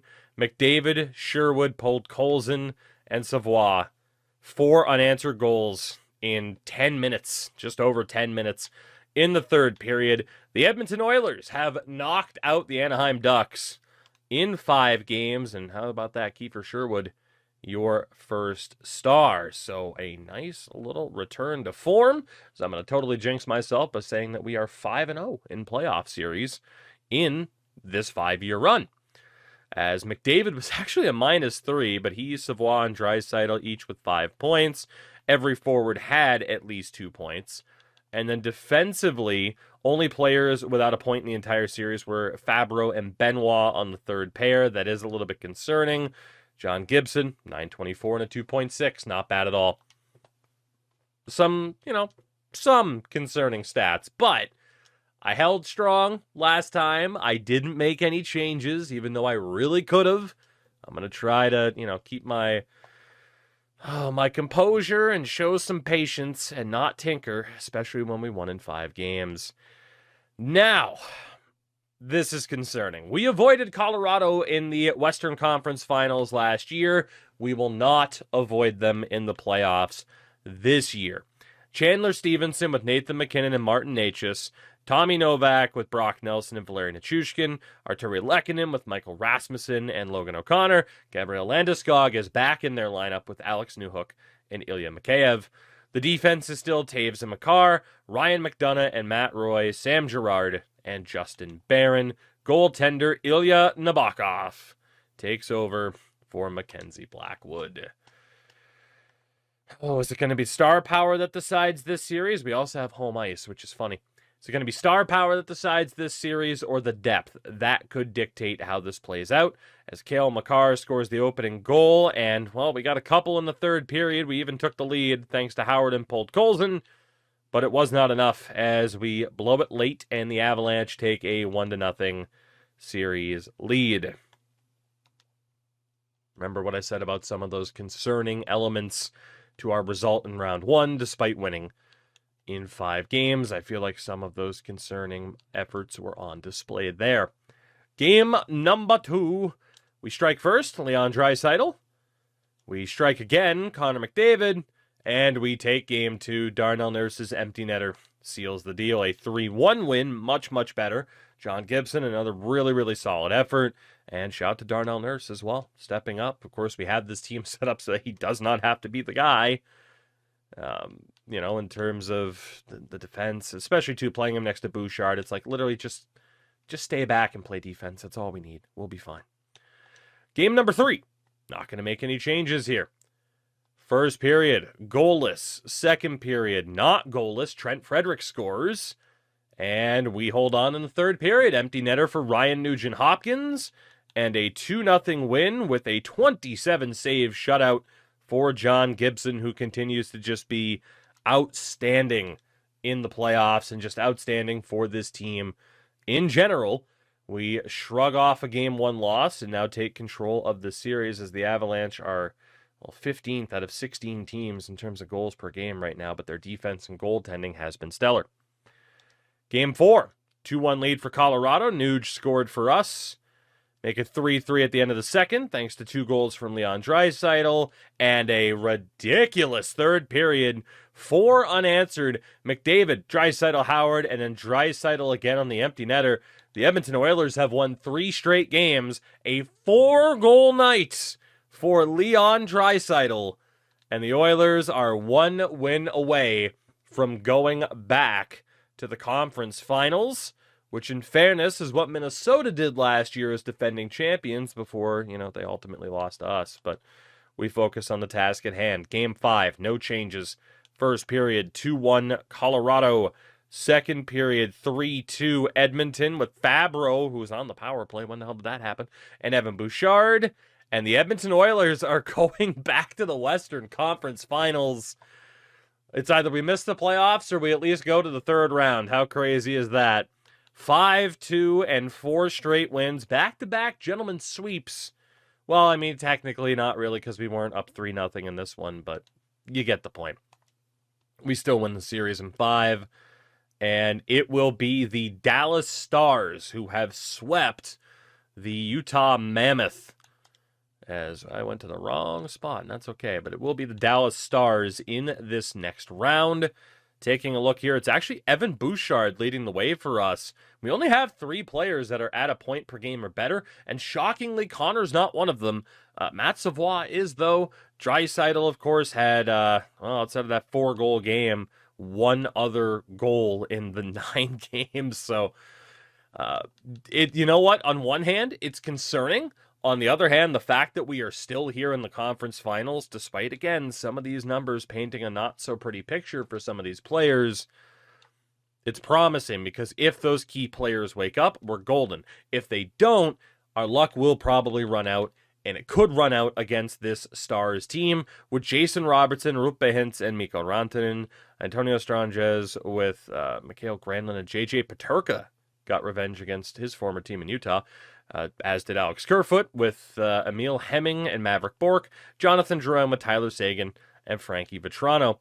Defense is Thomas Harley, Miro Heiskanen, Esa Lindell and Luke Shen, Leon Bitzel, and John Marino. So many former members of the Mammoth. Okay, fair enough. Goaltender Jake Ottinger is still there, as is former Oilers, a healthy scratch, Adam Henrique. So let's get that confirmation. We're just waiting for the Devils Sens series to come to a close, and it goes to game number 7. So it is your final 4. It is us and Dallas, Ottawa, and the New York Rangers. We are back on the road for this one. Let's jump into it. Game number 1, 2029 Western Conference Finals. First period, Jake Wallman starts off the scoring. Second period, Toropchenko and Nurse continue, and it is a 4-1 win in Game 1 for the Oilers. None of the really key players on this team getting points. It was the bottom six. O'Reilly, Toropchenko, guys like Frederick as well, and another really, really strong performance from John Gibson. Great way to start a series. Not complaining. In fairness, we've won a series now, winning Game 1 and losing Game 1. Game number 2. First period, and the Dallas Stars. Whew, okay. Making their intentions known. Drouin, Bourque, and Bixel make it 4-1. Zach Hyman scores for us. Oof. The Oilers lay an egg in game number 2. Dallas wins 6-1. And for the first time in a while, we get punched in the mouth. Dallas saying we are not going away quietly. And that was one of those games where, again, you notice no McDavid goal, no Draisaitl goal. That's going to cost us eventually. Game number 3. Well, Connor McDavid has scored, as has Zach Hyman and Philip Deneau. 3-0. Make it 3-1 at the end of the second, and a 5-2 win. There's Draisaitl scoring on Merzlikins as well. Maverick Lamoureux getting involved too. We have a 2-1 series lead. If McDavid and Draisaitl show up, odds are we're going to win. And of course, with the way John Gibson's been playing, he has been stellar. We are 2 wins away from going back to the Cup Final. It is game number 4 here. First period, 1-0 Stars, Rupe Hintz. Second period, it's now 2-2 thanks to Draisaitl and Frederick. And the Edmonton Oilers are 1 win away from going back to the Stanley Cup Final. Leon Draisaitl, another big performance. Trent Frederick's been really good this postseason. And what more can you say about John Gibson? The Oilers, 1 win away, as it is a 2-2 split between Ottawa and New York. We go to Game 5, back in Dallas. All of our series have ended in 5 so far. 1-1 at the end of the first. Goal for Kiefer Sherwood. Second period, make it 3-2 thanks to Bouchard and McDavid. The Edmonton Oilers are going back to the Stanley Cup Final as we eliminate Dallas in 5 games. It's working out better than we ever could have hoped, honestly. Honestly. And it looks like it could be the Messier Bowl, as the Rangers are now up 3-2 on Ottawa. How about Evan Bouchard leading the way amongst all players? You now have Draisaitl at the forefront, McDavid up there as well. And again, it's just been pretty consistent scoring really throughout the lines. I mean, Toropchenko and Sherwood have 5 goals in this postseason so far. We are not complaining. The Benoit Fabro pairing still a bit concerning, but Nurse and Bouchard have been stellar. And then in goal, John Gibson. I mean, maybe he doesn't, finish this postseason strong, but look at what he's done for us in the last 2 years. It had been a long time since he had any playoff hockey. Finally gets some more and is not letting the opportunity go to waste. So it's Ottawa or New York. Who would we prefer? Are we happy with the Rangers winning, or would we prefer a Senators comeback? So the Rangers have JT Miller, Mika Zibanejad, and Artemi Panarin. Alex Ovechkin with Vinny Trocheck and Warren Fogle. Will Cooley, Ryan Hartman, and Nicolas Alexis Lafreniere, who is not happy about being on the 4th line. Rocco Pelosi and Gabe Perreault. Defense is Gavrikov and Fox, Borgen and Schneider, Cormier and Morrow. And of course, goaltender Igor Shesterkin. No crazy healthy scratches. The Sens with Kachuk, Stützle, Batherson, Greg Pinto, Svechnikov acquired at the deadline. Zetterlund, Cousins, and Bunting. Trevor Moore, Sam Steele, and Shabanov. Defense is Sanderson and Yakemchuk. Shabbat and Jackeye, Zub, and Spence. Goaltender is Ullmark. I don't really have a preference. Let me know if you would. I'm intrigued, but I feel like regardless, it's pretty tough competition. And we will be playing the New York Rangers as we try to go back-to-back as Stanley Cup champions. Lane Lambert is pumped. as he should be. And we head to MSG for Game 1 of the Cup Final. The defending champion Oilers looking to go back-to-back. Rangers up 2-1 at the end of the first, thanks to goals from Panarin and Ovechkin. Now the Rangers up 4-1. It's an Alexander Ovechkin hat trick, and that is the final score. Bit of a punch in the mouth there. Ovi at 42, 43 with a hat trick in Game 1 of the Stanley Cup Final. Not ideal. Not ideal for us. We'll still stick with it, though. Game number 2. If we lose this one, we might have to consider some changes. First period, 2-1 Rangers. Ovi scores again.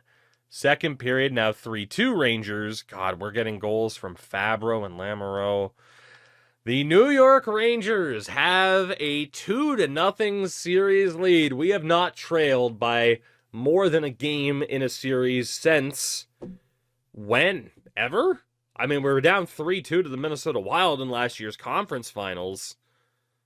But this is very unfamiliar territory for us in this playthrough.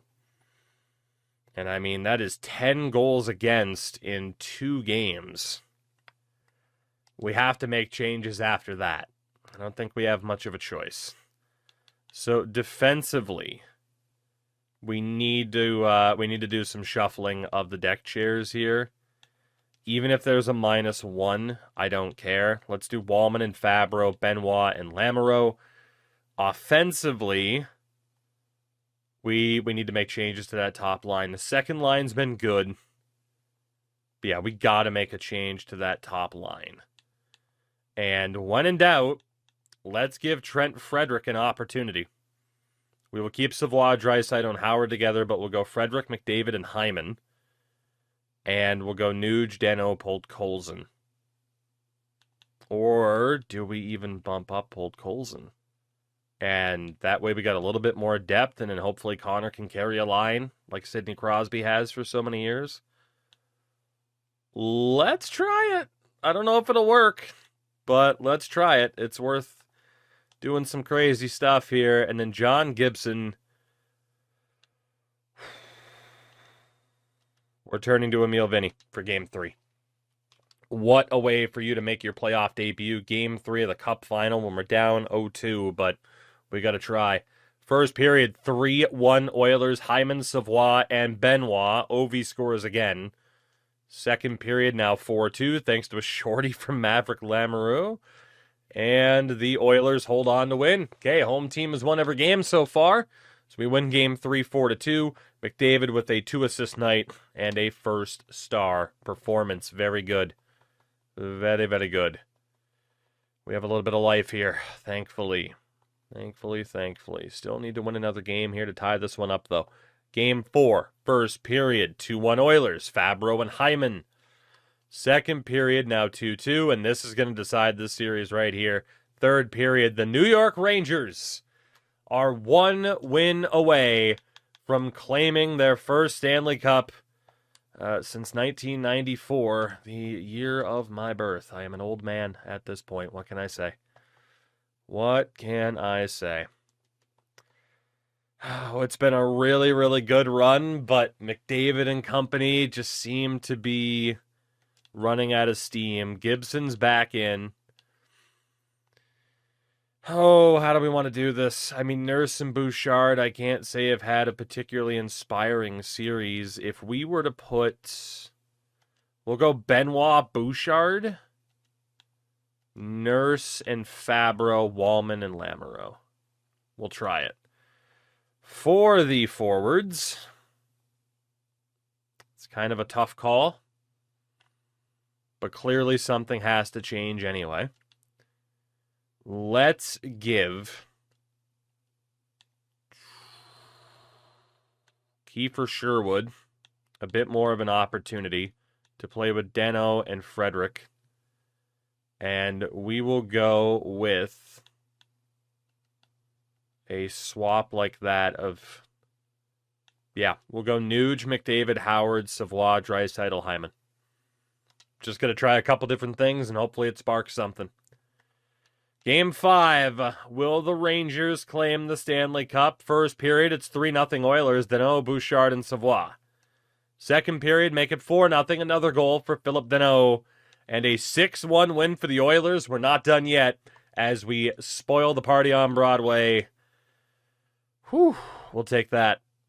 We will take that. A great performance. 6-1. But we got a long way to go. It is game number 5. Game number 6 back on home ice after the game 5 win. Win this game, we go back to MSG for game 7. Lose this game, and the Rangers raise the cup. On our home ice here, of course, where we raised the cup last year. First period, 1-0 Rangers, JT Miller. Second period, 2-1 New York.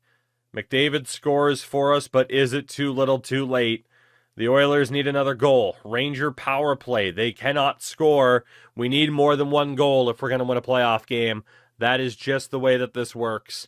We're looking at Draisaitl. We're looking at Connor. We're looking at anybody. Is it too little too late? Has time run out for the Oilers? No, it has not. Connor McDavid. Unbelievable. With 1:07 to go, he forces overtime. We're not going to jump in. Are we going to game 7, or is that goal for nothing? Lot of power play time.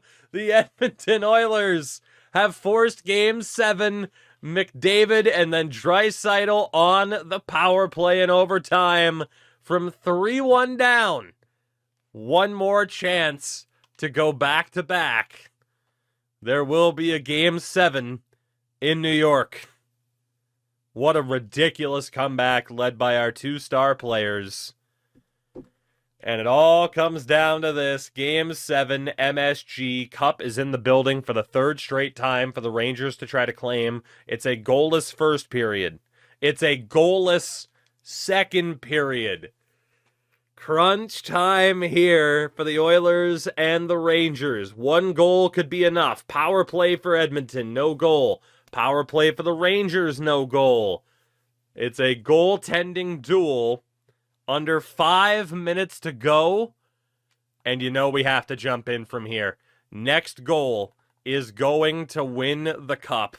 Will it be the Oilers for the 2nd season in a row, or will it be, again for the first time in over 30 years, the New York Rangers? That is the question. We managed to win it last year in a very surprising sweep. This year, the exact opposite. It has been as competitive as you would hope a cup final to be. And here we go. Face-off 1. Nurse can't get the shot on target. Still a loose puck. Warren Foegele has it. Foegele loses it. Fabro in trouble. Foegele centering feed. The Trocheck. Good stop by Gibson. And just like that, full pressure for the Rangers. And Gibson has no choice but to cover, and I am going to have no choice but to make sure we call our timeout. We got to wipe out that pressure, and we got to keep fresh legs out there. No doubt about it. No doubt about it. Crucial moment. That is apparently Lane Lambert. You can tell because he has a gray beard, apparently. Nuge, McDavid, and Howard against Miller, Zibanejad, and Panarin. Who's it going to be? Face-off 1 by McDavid. Benoit for Howard. Can't get the pass through. Now McDavid gets sealed out by Adam Fox. The Rangers having to work it around a lot to get the breakout. Zibanejad. 1:20 to go. He's taken down. No call. McDavid held up. Now for Howard. Where can Isaac go with it? Chooses to dump it in. We'll make sure we get a defensive switch out of that. Gavrikov now for Zibanejad. Gets laid out at center ice. Unfortunately, someone now decided it's a good time for a line change in Miller as the net goes flying. I don't know what was up with that. I think the AI called a forward line change that I did not call. Either that or there was a defenseman who decided very late to make a change, and that nearly cost us a cup. Draisaitl wins the draw to Nurse. Now Savoie 52 seconds left. Here's Draisaitl. Space. Draisaitl scores! Leon Draisaitl. How clutch has he been compared to last year where he was just kind of okay by his standards? But the Rangers gave him way too much space. He walks right down Main Street, getting past Vinny Trocheck. 13th goal of the postseason. Leon Draisaitl has he secured back-to-back titles for the Oilers. And Fox screening Shesterkin. There was nothing Igor could do about it. The Oilers have the lead. We were down 3-1 in this series. They put up 10 goals on us in the first 2 games. MSG has fallen deathly silent with 49 seconds to go in regulation of Game 7. As we have another face-off win. Bouchard skates it in. The cut back to the point. Hyman throws one on. Gloved by Shesterkin. Plays it out to Draisaitl, who misses on the backhand. Savoie for Draisaitl. Backhand again. That one clipped the post. Draisaitl a third time. And he has been a problem. We're going to keep Leon out there. He has been dominant since we have taken over here. I just love the curtain to hide a concrete wall. Delightful. But, you know, the Stanley Cup's there, too. It's fine. It's fine. Trocheck versus Draisaitl on the face-off. Trocheck does have quick draw, and he wins it. I was tempted to put O'Reilly out there for that reason. As Shesterkin heads to the bench. Ovechkin for Borgen. Blocked. Loose puck recovered by Foegele. Back to the point. Borgen for Foegele. That one deflects wide. And what happened here? I think the puck glitched. Maybe it went up and out of play. Couldn't quite tell. We have a face-off, and the Rangers elect to put their third line out there of Cooley, Hartman, and Waugh. 14 seconds left. Hartman wins the draw. Schneider blocked. Loose puck. Out of the zone. 8 seconds left. The Edmonton Oilers are going to go back-to-back Stanley Cup champions. After missing the playoffs in the first 2 years, we have won back-to-back cups under the stewardship of McDavid, Draisaitl, and more. Unbelievable. We have silenced the crowd at Madison Square Garden. We have come back from 3-1 down. The Edmonton Oilers have done it again. Behind Conn Smythe winner Evan Bouchard. And I can't disagree with it, although there is a big argument for Leon Draisaitl. Let me know what you think, and of course we'll take a look at the stats at the end too to see if that was justified. I know he would have led in points, but that's not always a guarantee for the Conn Smythe, just usually. For the second year in a row, Connor McDavid, it is your honor to be the first to hoist the Stanley Cup on behalf of the champion Edmonton Oilers. Insane. Insane, insane, insane. Going from just not being able to make it to winning the cup in back-to-back years. And it turns out, I mean, we're giving that cup to John Gibson next. This might have been Gibby's last year. Probably not, but it might have been. But he deserves it. Comes back in after Emil Vinny couldn't do much and sees us through. Just again, it's either if we miss the playoffs, it's either we miss it or we make it and we win the whole damn thing. But it turns out that keeping this team mostly intact, with a few exceptions, Drew Doughty being the biggest one, it turns out keeping this team intact was a very, very good idea. Unreal. Absolutely unreal. Draisaitl takes his lap, and I mean, last but not least, we didn't give it to Bouchard last year. It's got to. I'm sorry to Ryan O'Reilly. You might retire like Doughty did. I mean, Evan Bouchard just won the Conn Smythe. I spurned him last year for Doughty. We can't do it this time. Conn Smythe winner raises the cup, and the Edmonton Oilers are back on top. Still on top. Crazy. Just a crazy, crazy run. First 3 series all ending in 5 games. And the Oilers are once again the cream of the crop of the NHL.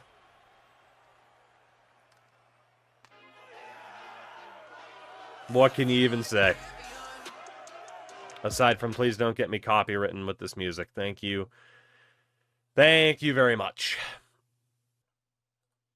I said there was an argument for Leon Draisaitl winning the Conn Smythe. I meant it. He did tie Bouchard in points. It was not enough. Do you think he got robbed of the team-high 13 goals? I think that might have been the case, but congrats to Evan Bouchard nonetheless. And again, just what a run for this team. I mean, again, like the fewest amount of goals was the one for Ryan O'Reilly, but again, he was solid. Like we didn't need Ryan O'Reilly to be the star. And I mean, he is now a 3-time Stanley Cup champion once it rolls through. Because, of course, he was here last year as well. And then defensively, of course, Bouchard was great. Darnell Nurse, not too bad. And then obviously Fabro and Benoit started playing much better once we got them different defense partners.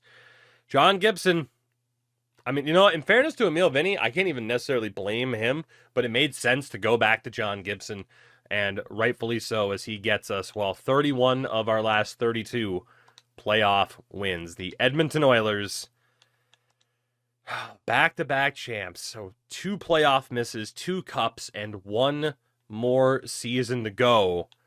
As crazy as that is, but again, just what a weird run. 5 over Anaheim, 5 to beat Colorado, 5 to beat Dallas, and then Game 7 to get it done. It's beautiful, isn't it? Back-to-back Stanley Cups. Individual awards, Kirill Kaprizov won the Art Ross as well as the Hart Trophy. Lane Hudson wins his first Norris. Calder did go to Ethan Belchets. Bouchard, of course, winning the Conn Smythe. The Vezina to Andrei Vasilevsky. The Selke to Austin Matthews. Ted Lindsay to Kaprizov. Rocket Richard to David Pasternak. In the AHL, Ethan Cardwell was the top point getter. He was also league MVP. Svabata was the top goal scorer. Buzek, top rookie. Simon Forsmark, the top defenseman. I think it's Dmitry Gamzin was the best goaltender. And Eklund Asp was the MVP of the Calder Cup winning Lehigh Valley Phantoms. So for us, the biggest question is going to be retirements and how much of this core, number one, can we keep together? But secondly, how important is it? You know what I mean? And we have changes. While the likes of Tavares, Marchand, and others are gone, we are looking at the departure of Ryan Nugent-Hopkins and Ryan O'Reilly as Nuge retires with 1 year left on his deal, 2-time Cup champ. Again, I mentioned it for Ryan O'Reilly ends his career as a 3-time Stanley Cup champion. I had a hunch that we might be losing a few more players, and we did. Kevin Hayes was there, but he was in the AHL, so we're not too worried about that. And then goaltending-wise, Cam Talbot and others are gone. So no Nuge, no Ryan O'Reilly as Mark Scheifele becomes a coach. Those are going to be some interesting players. I think it wasn't all that difficult to say, hey, let's keep the core together, right, for one more attempt. But there's no denying, like, that core has been negatively impacted. We do still have some draft picks for this year. Goalie-wise, Vinny and Gibson. I mean, unless it makes sense to trade Gibson, but right now it doesn't, at least. Defensively, we could look to shop Lamoureux and Benoit, but honestly, why? Why would we do that right now? Right? I don't think there's any reason to. Right wing side, if we can get something for Josh Waugh, we probably should, because I don't see him cracking our lineup. Is good from an AHL perspective, but even if it's, like a 6th and a 7th, which I don't hate. Apparently we could get a high 9 out of it. A 3rd round pick from Minnesota, who also drafted, I think, Jason Pominville's kid, right? I mean, a 3rd round pick is just an absolute no-brainer for someone who was an AHLer for us last year. So Josh Waugh is on his way to Minnesota. We pick up this guy Fawcett, who will never play, basically. And of course, we got some other expiring deals where there's just going to be no trade value there. I will say Isaac Howard was signed to a 1-year deal worth $7 million. He is going to want to get paid in a big-time way. And yeah, guys like Dano's deals are up. We don't have much to do. So much like last year, we'll take a look at the draft class. We'll see if there's any way to trade up. There really won't be, even into the top 5. We just don't have the value unless we wanted to move like Savoie in our 32nd or Howard in our 32nd to try and make that happen. Although maybe Kessler. Maybe Kessler. I mean, a medium 6 and probably another medium 6 for a top 5 medium elites. Very much worth it. We won't be able to get Melcherik or whatever. But Griffin Eddy is ready. Zalesny, Tyson Orr, Tomastik, Johan Nyberg. Yeah, you know what? So, to the Buffalo Sabres, let's try to work out a deal here. I like Kessler a lot. He is almost NHL ready, but again, his ceiling is going to be lower. If we use Kessler and our 32nd, can we get that top 5 pick? Not quite, but it will be worth paying the extra. Is there anybody that we don't have signed? Yeah, like, do you want my trash? No. That worked last time, right? Are you sure you don't want my trash? I think they're probably sure. I'd still like to get something, at least for those 2 guys. And then what if we add our own 3rd round pick? Still not enough. What if we add the Minnesota 3rd round pick? Still not enough. Take out Fawcett, add our own 3rd rounder back. Quite far off, really. What if we add a 2nd round pick next year? I mean, 1, 2, Kessler. I mean, I still think this is worth it for an NHL-ready top 5 player. Buffalo apparently vehemently disagrees. There we go. So, I mean, we did give up a lot, including Riker Kessler, to make this happen. But it does give us access to, I mean, either Oliver Tomastik here, who is NHL-ready, being compared to Kane, has quick release and elite edges, or Juho Nyberg, also NHL ready, has confirmed Big Rig and Send It. Tomastik's probably the better option. We don't know enough about McMillan. Vika's a year out. We could go for Dean Longuier, but I think it's got to be Tomastik, just the fact he has 2 all-star abilities confirmed. So let's do it. Oliver Tomastik, come on down. 78 overall, medium elite, sniper. And honestly, we could play him right next to Connor McDavid as soon as next year, right? With Zach Hyman getting worse, what's the quickest way to develop this kid, especially with those shooting abilities and that movement? It's playing him next to Connor McDavid. So in terms of the draft, not much else is going to happen, but that is the big move right there. And here we are, everybody, season 5 of this 5-year challenge. And needless to say, things have gone better than I really could have expected, especially after those first 2 seasons. We have won back-to-back Stanley Cups. We have 1 more year to go. And again, the point of this challenge is adapting, but not just throwing everything out to win, right? I mean, for example, with Edmonton, we kind of did, but, you know, we had to still kind of plan for, okay, what happens if Connor leaves?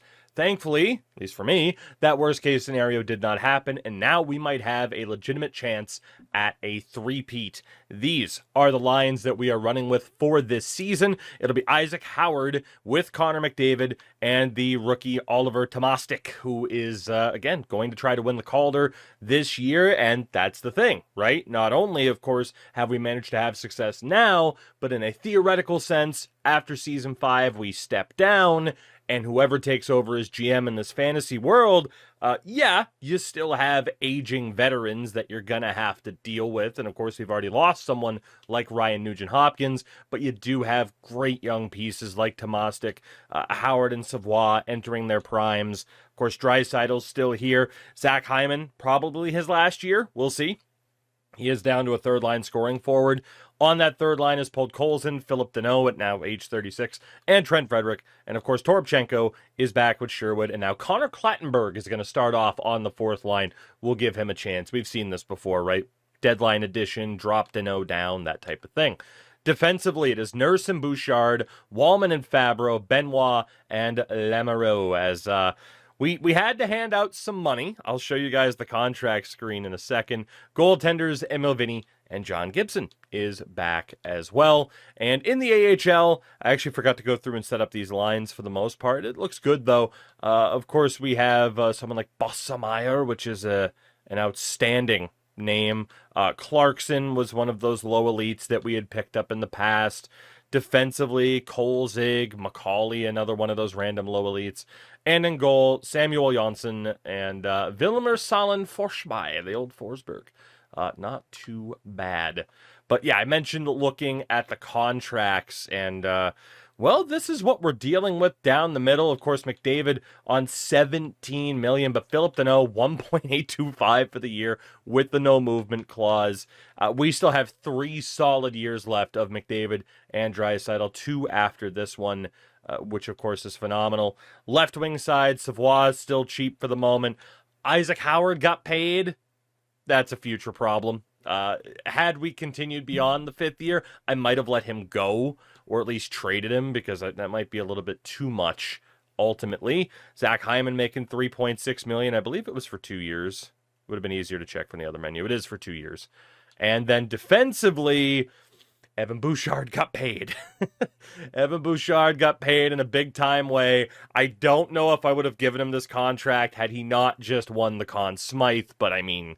the guy wins the Conn Smythe, you can't help but hand out that deal. And Darnell Nurse, we have reached the last year of his deal, so it kind of offsets the cost a little bit for, you know, just how tough of a pill to swallow it would have been for signing Bouchard for all of that money. So one more chance, three-peat is alive. Let's see what happens in Season 5. Well, at the very least, it appears as though our time of struggling in the regular season is over with 35-21-1. It's not the best position in the world, currently top wildcard spot in the West, but given a lot of the losses that we've had in terms of personnel, I don't think it's that bad. Connor McDavid, 62 points in 61 games. Is he being dragged down by Tomastic, perhaps, who has just 29 points at this stage? Might be worth abandoning ship on that strategy. Draisaitl on 60 points as well. So, I mean, it's not too bad, but I think if we want to make a strong run at winning a third straight title, something is going to have to change.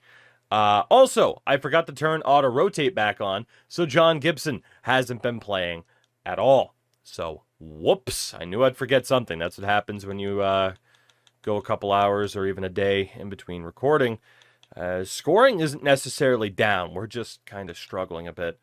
If we look at the rookie race, yeah, Tomastic has no shot. Dorian Eklund-Asp is, he's going to win that quite handedly. So we will abandon ship on the Tomastic idea.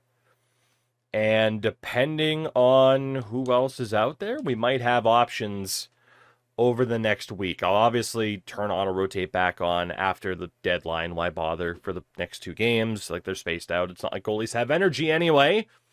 EA, please let goalies have energy in the future. That would be great. And hello to my cat. Well, his name is Willie. The wife named him. She had him before I was here, but I call him Willis because it makes him sound more distinguished. Okay, so who is available here? Axel Sandin Pellikka making $12 million. Trey Augustine, who I was very nice in sending back to Detroit. Alexander Nikishin's on the last year of his deal. It is like all defensemen. The top forward available is Barbashev. Ooh, Nick Ehlers as well. Oh boy. Okay, this market does not suit our needs. If we were to deal Sandin Pellikka, it would have to be for Frederick and Savoie. I don't want to deal Trent Frederick. Oh boy, I don't think we're gonna. I mean, Augustine's sitting out the year too for freaking Detroit. God, the AI sucks. They're so bad.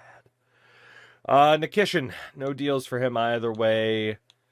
If we were to look for an expiring deal, we don't need Dostal. We don't need Taves. Cole Perfetti is another left-handed player. Can I get a righty for God's sakes? Oh my God, Pavel Buchnevich. This is like the worst deadline I think I've ever seen. In terms of something fitting or like the available players fitting our needs, it is just non-existent. Oh, Nazem Kadri. Philip Forsberg. Clause protected. He doesn't want to come here. Oh my God. Mason Marchment. Voronkov. Hoaglander.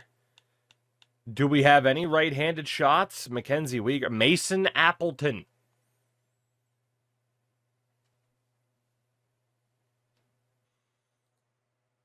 All right, quick update here post-deadline. Did make a couple of moves, nothing too crazy, unfortunately. Of course, I wish you could still sort by the moves your team may have made. That would help and be helpful. We picked up Mason Appleton for a 4th and a 5th, just for a right-handed shot in case we decide that we need one. We also picked up Nazem Kadri in an Alberta swap for Forsberg and a 3rd. Just to get a better 4th line center in there. I think that was the last move that I had made. So the lines now, as we make our playoff push, Deno down to the 4th line, Nazem Kadri, and on the 3rd line, gonna keep Tomasik on the top line for now. Who knows? Maybe he gets a big overall boost, but I am a little bit disappointed. I mean, you're playing next to the best player in the world. I would like to think he could do a little bit better. We still have Appleton as a scratch, and then Clattenburg had 15 points. Like, he wasn't doing that badly. But I need to see what Kadri is capable of, what Philip Deneau is capable of. So, first time in a while, we don't necessarily have our lines set post-deadline and heading into the playoffs. All right, one more trip to the playoffs for the Edmonton Oilers. 47 wins on the season. Still just a wild card team, though. The Pacific Division was very tough this year, with 3 other teams finishing with at least 105 points. So we'll be heading to the Central Division bracket. We draw Colorado in the first round. But before that, taking a look at the numbers at the end of the year, Connor McDavid finishing with 101 points, 53 goals. Draisaitl on 90 points of 48 goals. Savoie and Howard, of course, the key wingers on both sides. Nazem Kadri finished with 57 points. He had 12 in 19 games, so no complaints there with him being our 3rd line center. Zach Hyman still putting up 46. And then Tomasik, 40 points. Like, it's not bad, certainly. Maybe I was a little bit too ambitious given those shooting stats, but I was kind of hoping with the offensive awareness and him being a sniper and having those abilities that next to McDavid that he would just go off. That unfortunately did not happen. Defensively, outrageous season for Bouchard, his best yet. I really liked, of course, I would have liked for him to show up for the first 2 seasons, but he has gotten better as this challenge has gone on. And then John Gibson did manage to get a second start, but even with auto-rotate back on, our coach still played Emil Vinny a ton, which then again, Lane Lambert's won 2 straight cups, so maybe he knows best. Throughout the league, it was David Pastrnak leading the way in points, but Austin Matthews leading the way in goals. No real surprise there. Defensively, though, Evan Bouchard, that's going to be a Norris win. The one year I set him up to not go to win the Norris and just said, hey, score 30 goals, which, no, he didn't. But good for Evan Bouchard. Goalie-wise, the winningest was Fowler, which is crazy because you'd think that Vinny would have done it, but that is okay. Nicholas Coco, the shutout leader, and for save percentage amongst starters, Zavragin at a 921. Nabokov, the Russians are taking over. And for the rookie race, we never had a chance.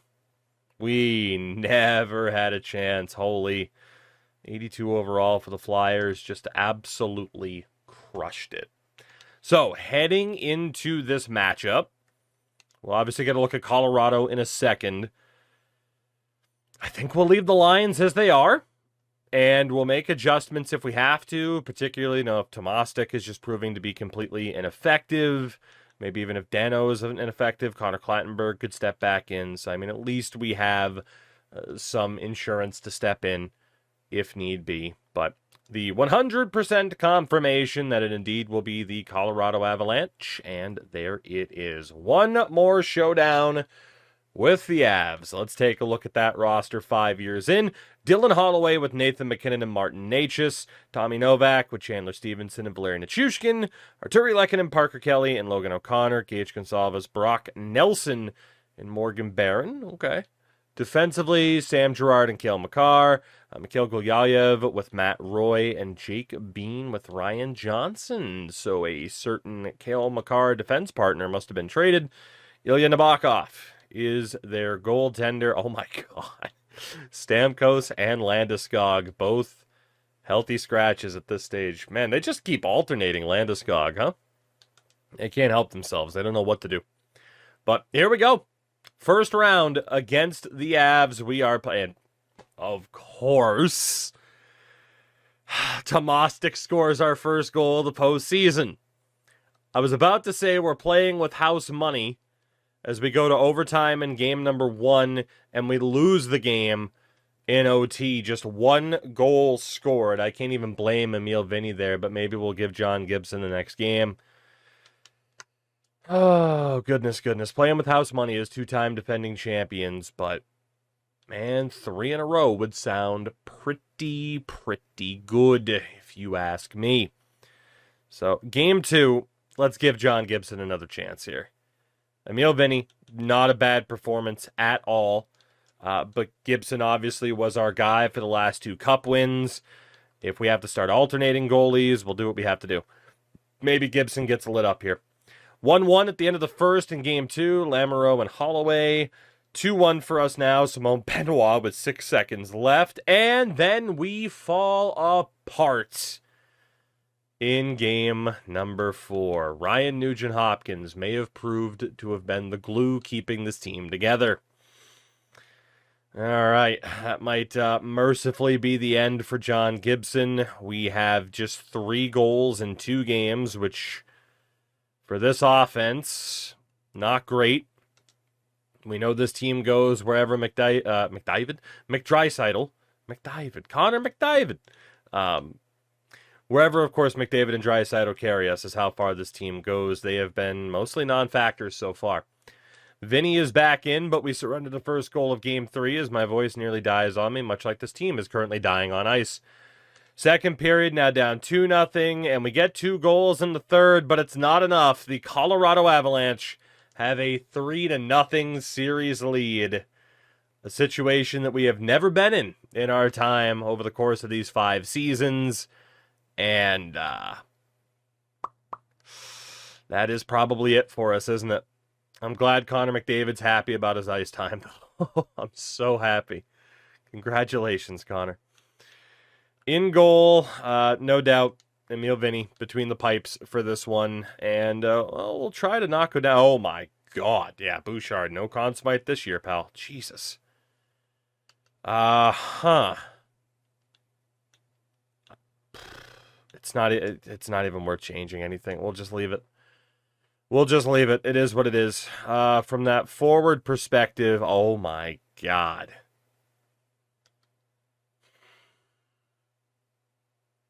I mean, Philip Deneau has been a key piece for us. Nazem Kadri has 2 assists. Okay. Philip Deneau is going to be out for Clattenburg. That fourth line was decent in the regular season. Draisaitl does not have a goal. Connor McDavid is a -6 in 3 games. I did not know that was possible. Yeah, sorry to Appleton. I just don't think it's going to happen. Ooh, Savoie did go up to All-Star tape to tape. Let's go with Savoie, McDavid, and Hyman. Maybe Howard, McDavid, and Hyman? No, we'll just go Savoie, McDavid, Hyman, Howard, Draisaitl, Tomastic. Third line stays the same. Just throw different things at the wall. Again, playing with house money. If this is our final game, I don't know why I went to the calendar, but it's fine.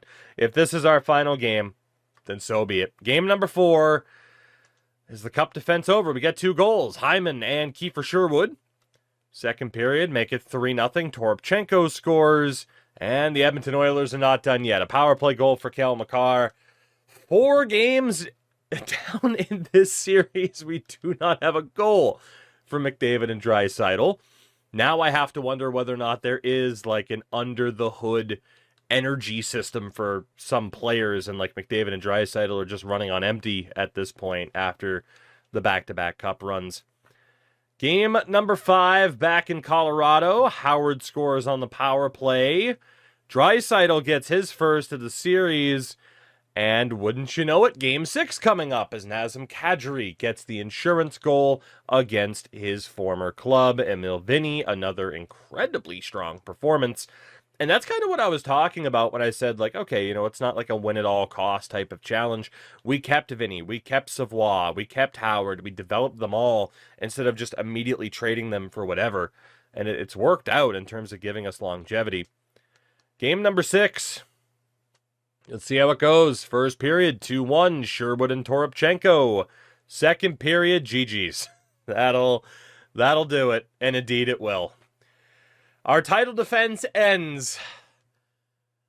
After 2 Stanley Cup wins, we lose in 6 games in the first round to the Colorado Avalanche in a series in which Connor McDavid did not score a single goal.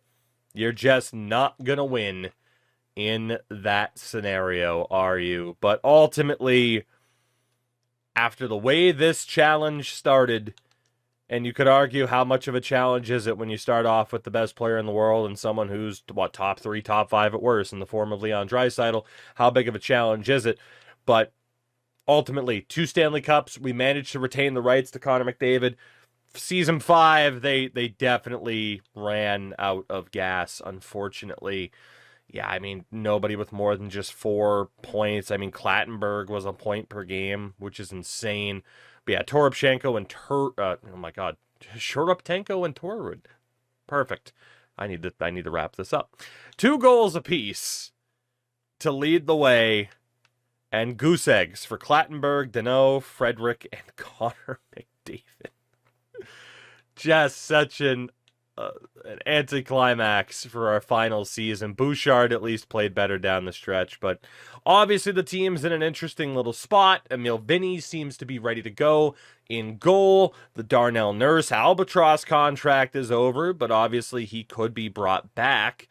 And then in terms of certain forwards, you know, maybe now would be the right time to start looking at other players, right? The core that we had that won 2 cups, their time is done. And if we were to continue, it probably is a good time to reassess who the core of this team is. Might be worth letting go of Zach Hyman if he doesn't retire. Philip Deneau would be gone. Maybe Kadri would stay. Plenty of interesting options, but certainly not as many as we had inherited in terms of, okay, all gas, no brakes in terms of trying to keep Connor McDavid, in which we succeeded, and thankfully so. And then obviously now it's like, okay, slight tweaks, not quite a new era. Again, we still have 2 more seasons with McDavid and Draisaitl if we were to plan to continue, which we are not. I do want to see who ultimately is going to be crowned as the new Stanley Cup champion. So, the Florida Panthers. Oh, kitty goes meow. They are inevitable. The Florida Panthers have won another Stanley Cup. If it's not Edmonton, it's Florida, apparently. My God. As the Panthers end up beating the Vancouver Canucks in the Luongo Bowl. The Luongo Bowl?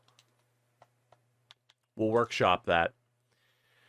So there it is. Tampa, Minnesota, 2 for Edmonton, and now another cup for the Florida Panthers. Pasta won the Art Ross, as well as the Hart Trophy. The Norris does go to Evan Bouchard. 5 different Norris winners over these seasons. The Calder did go to Eklund, which is not surprising at all. Conn Smythe to Betts, a generated dude, I think. I don't think that guy's real. I might be wrong. Jacob Fowler wins the Vezina in Montreal. The Jack Adams went to Carolina's coach Roenick. Selke Trophy again to Crosby. He won 4 out of 5. Pasternak, Ted Lindsay, and Austin Matthews, his third. Rocket Richard. And in the AHL, the Lehigh Valley Phantoms win back-to-back Calder Cups, much like the Bridgeport Islanders did as we started off. I think is it Jaden Perron? It's Jaden Perron, not Justin Perron, I think.